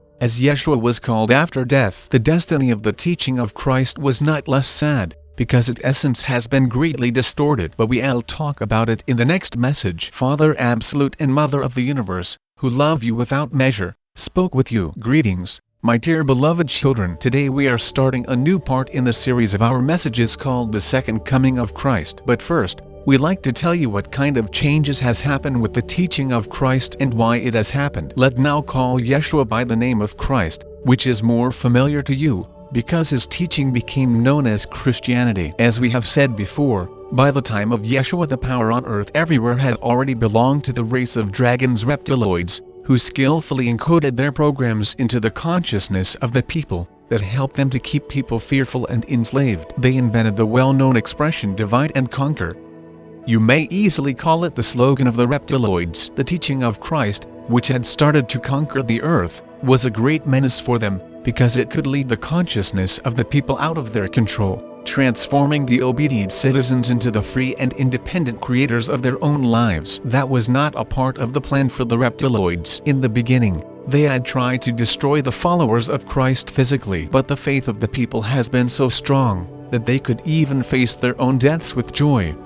Knowing that death does not exist, when their souls reach heavens, they would return home in the lap of their Creator. And then reptiloids decided to use the teaching of Christ for their advantage. They developed a devious plan, keeping the external shell of Christianity, to distort its inner content, by removing from it its main meaning, the divine essence. The first thing they have done was to remove the knowledge about reincarnation, and by doing that narrowing the scope of human existence to one incarnation. Why have they considered it dangerous? They knew, dear ones, that limitations of any kind lead to diminishing of human consciousness, putting it in the box, which allows to control easily human thoughts and actions. But the most devious thing was in presenting God in their own image, transforming him into a judge, who controls human lives, who decides whom to punish and whom to pardon, which leads to transforming people into the slaves of God. They kept hidden the knowledge that people are gods, the particles of the Creator, who had descended to earth to enrich their souls through the unique experience of living in the world of duality on this beautiful planet. But then,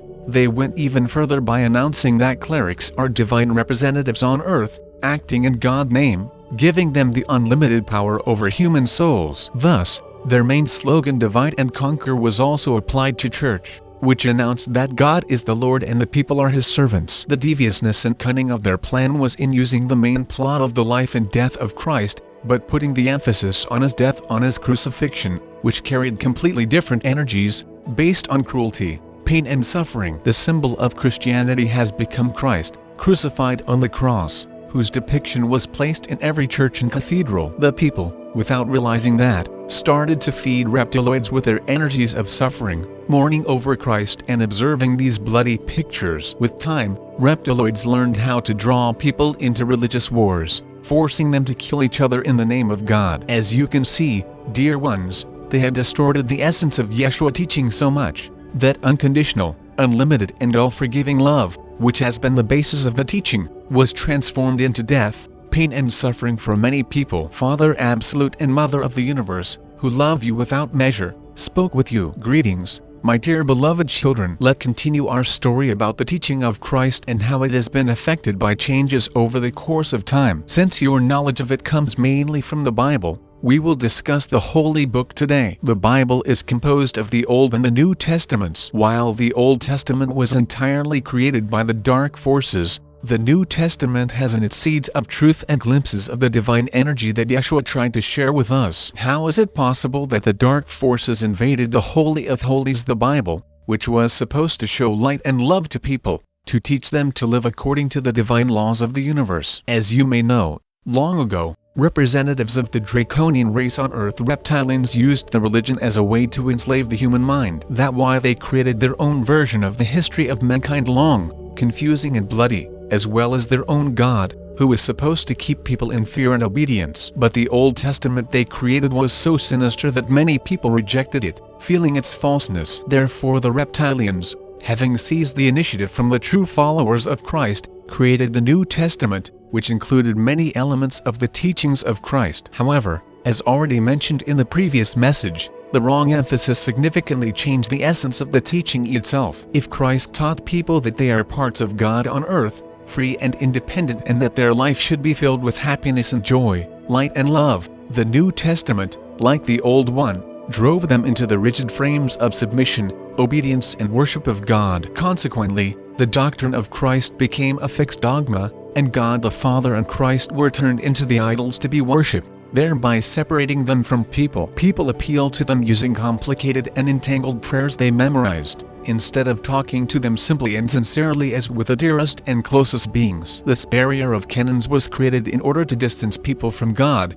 to lower the level of energy of human communications with the higher forces of the universe. But still, despite all the ruses, God lives in the soul of almost every person. People feel His presence by intuition, and they ask Him for help in difficult moments of their life. And if it serves them for good, then such help surely comes to them. In the course of the 2 millennia that have passed since the ascension of Christ, hundreds of great souls have been coming to earth with the mission to awaken humanity. They are the ones who you call holy and who, like Yeshua, performed miracles both on earth and in heaven. No one and nothing has managed to blow out the spark of God which Christ brought to earth, and which at all times illuminates the secret parts of the human soul, where true spiritual values are hidden, thereby bringing the person back to God, preventing him or her from fully plunging into the dual world. And now, when the earth is getting to a new divine turn of development, none can blow out the spark, since all the forces of light of the universe got together to help you, our beloved ones. They bring you the pure,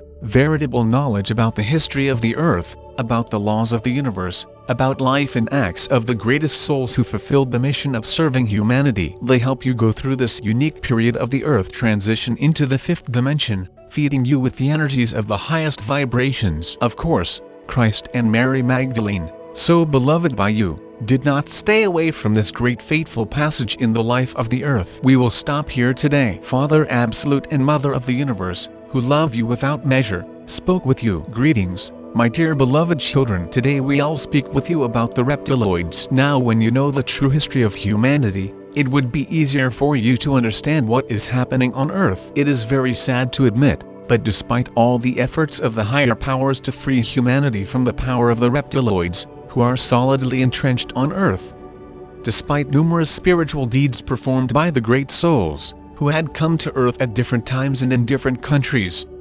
reptiloids could hold on their power, and not only hold on the power, but to strengthen it. Why had it happened? The truth is, dear ones, that these beings do not have divine souls, which means they lack those subtle organs of feelings, which human beings possess, who have many nuances and shades of feelings such as consciousness, honor, worthiness, compassion, empathy, tact, gentleness. Of course, a person living on earth is subject to many emotions, because the world of duality is filled with negative energies, and they draw people in like a funnel, depriving them of the opportunities to live in joy and harmony with themselves and with the world. Nevertheless, human beings possess a certain inner barrier, a deep realization of their divinity, which does not allow them to step over the line, behind which starts godlessness. But the reptiloids lack such a barrier, because their souls have different nature, which is based on ego with only material needs, and on the division of everyone as us and strangers. It happens because their upper chakras,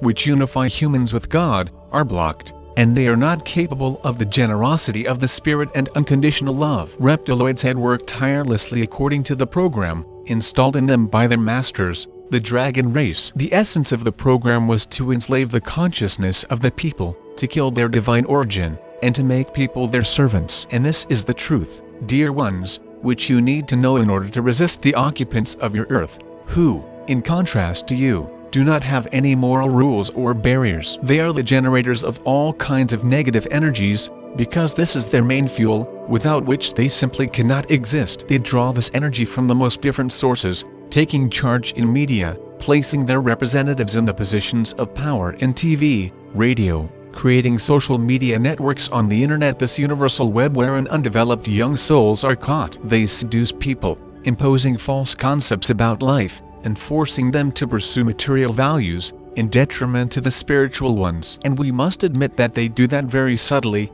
skillfully and deviously. The final goal of their actions is to transform people into the faceless uniform masses, who could easily become subjects to the stereotypical thinking and behavior imposed on them. And in order to reach these goals, they don't stop at anything. They kill people with GMO products, artificially created vaccinations, expensive medications, which not only don't help people, but, on the contrary, decrease their immunity and create many illnesses. In such a way, they try to artificially regulate the population of Earth, making a huge amounts of money at the same time. All the financial institutions are in the hands of reptiloids for a long time, which means they have power, because in the world of duality money and power are indivisible. But their worst crime against humanity is in the chipping that started everywhere, which means robotization of the people that allows complete control over them. We cannot wait any longer, and we believe, dear ones, that the second coming of Christ, which we all address in the following messages,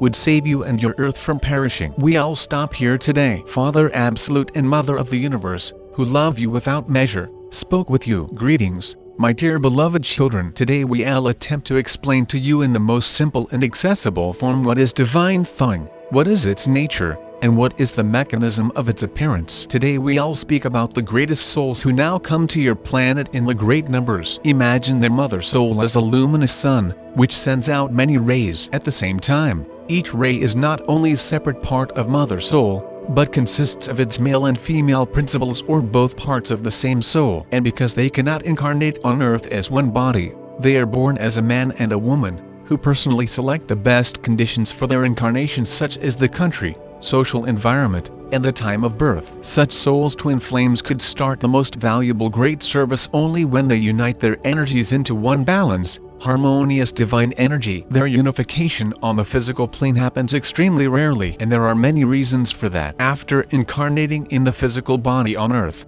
they don't remember, with rare exceptions, who they are, where they come from, and why they incarnated at this time. That is why the higher powers and the guardian angels come for their help, leading such souls from the moment of their births. They are the ones who arrange the meetings with necessary people, who help them to step on spiritual path, who throw them necessary information in the form of books, magazines, internet sites, lectures, movies, etc. Higher powers guard the soul from dangers, both physical and moral, purifying its consciousness from the influence of the programs that are alien to the soul. And they do that in order to help the soul to meet its other half, its missing part, to help them recognize each other, to feel it in the heart. They arrange unbelievable heavenly combinations to ensure such a meeting on a physical plane, because on a subtle plane they are always together. It very important for the following reason. Being in a physical body, a spiritually developed person is able to generate within such a great amount of divine energy that it is compatible with the energies of hundred saints, abiding in heaven and sending humanity their energies of love. Your physical body, dear ones, is a divine instrument, so perfect and multifaceted, with unbelievable powers hidden within. But when the bodies of the unified great divine soul are united, not only energetically but physically, such a great powerful charge of the higher vibrational energy is created that it is capable of changing the world. And the brightest example of it is the harmonious divine union of Yeshua and Mary Magdalene, who had been fortunate to meet each other on earth. Unfortunately, such meetings are extremely rare, because too many factors influence a person, geographical, physical, social, and moral, to ensure that at least one such array, sent by motherly soul, could start their service as both the male and female parts of one twin flame. A real divine landing has been sent to earth, consisting of the thousands particles of the greatest souls who had ever come to earth. It has been done to help them finish what they had started some time ago in different physical bodies, acting alone or together with their twin flames. We all stop here today. Father Absolute and Mother of the Universe, who love you without measure, spoke with you. Greetings, my dear beloved children. Today we all continue our conversation about the divine feng, which is the mass arrival of the greatest souls of the universe to earth, which definitely can be called the second coming of Christ. We know that many of you may be disappointed because the miracle of Christ coming would not happen. But if you realize the greatness of our plan, you will understand that even the greater miracle has happened. Yeshua, Mary Magdalene, Mother Mary, apostles, archangels, ascended masters have incarnated on earth with thousands of their particles. They themselves had chosen their last incarnation in the human bodies to help people to come out of the dungeons of duality, to help them to go through the difficult path of liberation of their consciousness from the programs of three-dimensional world, which had held them in captivity for so many centuries. Of course, not all these particles of the great souls were able to start the path of service. Thousands of them could not overcome the social barriers, the opinions of others, judgment and misunderstanding of their families. Some of them were broken by life difficulties, physical ailments, fear for their future, family obligations. We could name many reasons why the great soul could not fulfill its mission, to which it aspired so much. It is understandable from the human point of view, but because this is not a simple soul, the higher powers would not leave it alone. Even before an incarnation on earth, they promised to the soul to do everything possible to ensure that she would not turn away from the chosen path, that she would realize its cherished dream to ascend in the physical body together with Earth into the fifth dimensional space and help many other people to achieve that as well. That is precisely why the higher powers, angels and archangels, do not allow such a stumbled soul to fall below their spiritual level, which she had gained at the price of many incarnations and which had allowed her not to return to Earth anymore. But it has been her own choice to return here, a free and conscious choice. And now when the soul is here, she needs to finish what it has planned to accomplish. So how is the help of the higher powers to such souls manifested? From the point of view of the average man, it seems like cruelty, sometimes even extreme cruelty.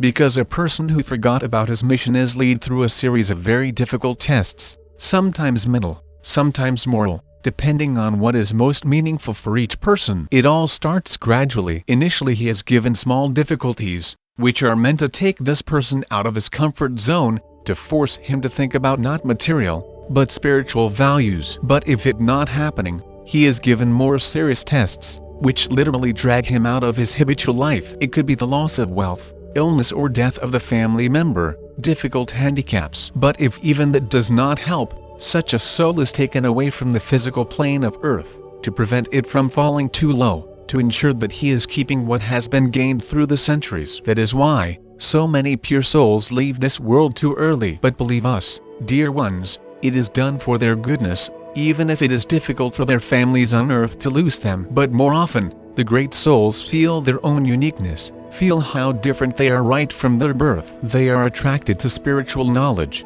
listen to their intuition, feel aspirations of their souls, and as a rule step on their predestined path in the middle of their lives. It is precisely such people who experience the opening of their channels of communication with the higher powers of the universe, and precisely such people who bring much needed knowledge about the great ascension, and also numerous practices and meditations, which help you to keep up with the earth. But we'll stop here today. Father Absolute and Mother of the Universe, who love you without measure, spoke with you. Greetings, my dear beloved children. Before we resume our conversation about the second coming of Christ, it is necessary to tell you how the great souls are coming to earth. We want you to realize what a courageous step they take. They have reached the top of their spiritual growth, achieving such a level when they don't have to incarnate in physical bodies anymore, but could continue their evolution on a subtle plane, traveling throughout the universe or uniting with their star family. But because these souls had incarnated on earth more than once, they have come to love your beautiful planet with all their hearts, in spite of the most difficult tests they had to experience here. They are grateful for the unique experience they have gained here, and because they understand very well how difficult it is for most people on the spiritual path to overcome blocks and obstacles. Many of them have chosen service to humanity as their mission on earth. Of course, you know the names of many of them. They are those great souls, who left behind good memories on earth, the ones whom people admire, to whom they aspire, to whom they turn for help at the times of great tests. It is such an unbroken connection that does not allow many of them to leave for other worlds, to break away from the space around the earth, where they abide, so they could observe what happening on earth and help the ones who need help. That how that unseen bridge between the people and the forces of light, who are in heaven, is created. But the highest form of love, demonstrated by these great souls, is their decision to descend to earth again in order to continue their service in physical bodies. They know perfectly well that they may forget why they came to earth, which happens quite often, and, nevertheless, they go for it, throwing themselves down into the abyss, risking to lose that which has been gained through the centuries, and facing possibility to lower the level of their spiritual evolution. To avoid that,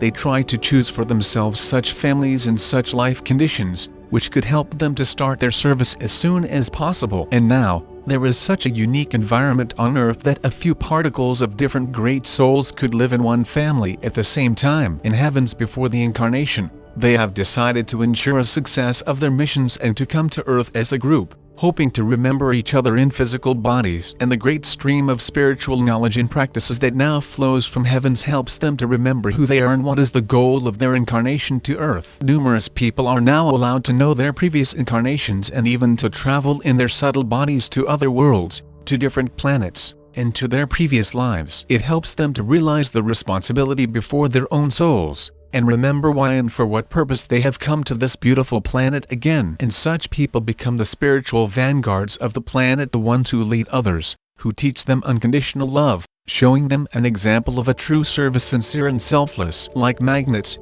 they attract to themselves like-minded pure souls, and gradually the family of light on earth is growing, paving the path for the others. And we are happy that more and more particles of the great souls, who courageously descended to earth at this crucial times, honorably fulfill their mission of service for humanity, which they have taken upon themselves before coming to earth. But we all stop here today. Father Absolute and Mother of the Universe, who love you without measure, spoke with you. Greetings, my dear beloved children. Today we all continue our conversation about the second coming of Christ, and will speak about how to be on the watch for dangers for the great soul who stepped on the path of service. It has become especially relevant now. We see how many of you, who succeeded in starting their predestined path, gradually become the victims of the three-dimensional world that neutralizes all your efforts. The people surrounding a person who has entered his service often contribute to his downfall, because they start to see him as a messiah, a prophet, a guru or a teacher. As a result,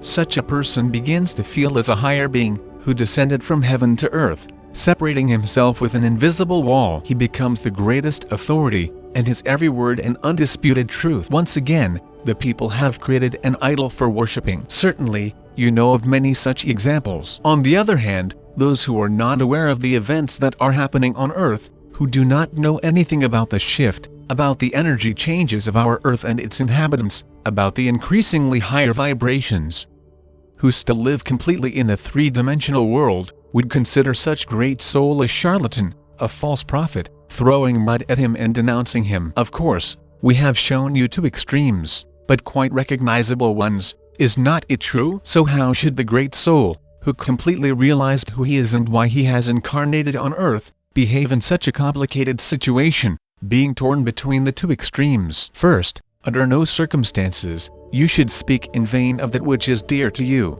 to the people who are unable to understand you. Second, do not regard yourself or your mission too seriously, putting yourself on a pedestal and speaking down to people, preaching, using complex words and expressions. Always remember that every true concept could be explained to people with the simplest words, in the easiest and most accessible form, with humor and funny examples from your life. And then the most serious concepts would penetrate deeply into the human consciousness and would stay there forever. Third, it is unacceptable to put yourself above another person, because each of you is worthy in its own way and you are all teachers and students at the same time. Fourth, if you are a great soul, who stepped on the path of service, your help for other people must be absolutely selfless. The knowledge, which the higher powers bring to the people, using your channel for connection, does not belong to you, but to the whole humanity, to the entire universe. It is priceless and cannot be measured in any monetary value. And what happens, dear ones,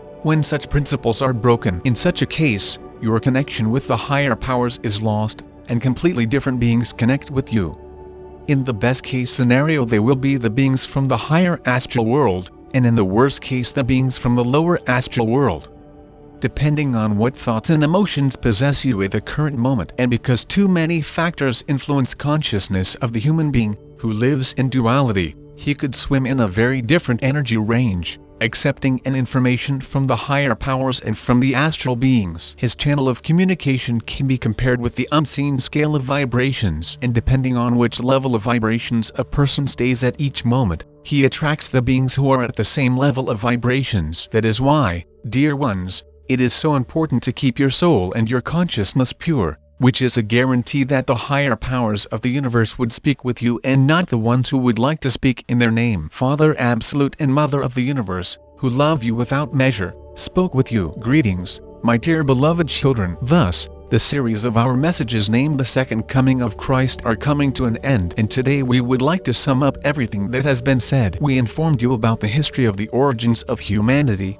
we led you through the main stages of its development, told you about the true lives of Yeshua and Mary Magdalene, and about the changes that the teaching of Christ underwent during the last thousands of years. Thus, we gradually brought you to the main goal of our story, revealing the true meaning of expression the second coming of Christ, which means the mass coming to earth, the particles of the great souls, who left an indelible imprint in the hearts of the people and who raised them to the new spiritual height. And we know that many of you, who read our messages on this site, are these great souls, who have come to earth with a single goal: to help humanity to ascend together with earth into the fifth dimensional energy space. It will be a completely different earth with a different geography, because the continents will change, with the new vibrations, which will raise humanity to the new level of spiritual development. You have been reading so much about it, dear ones, and dreaming about the shift so much, that what remains for you to do now is to make the last step, in order to stay on that spiritual heights, to which you have ascended through incredible efforts and sometimes considerable sacrifices from a point of view of the three-dimensional world. And today, as a blessing from us,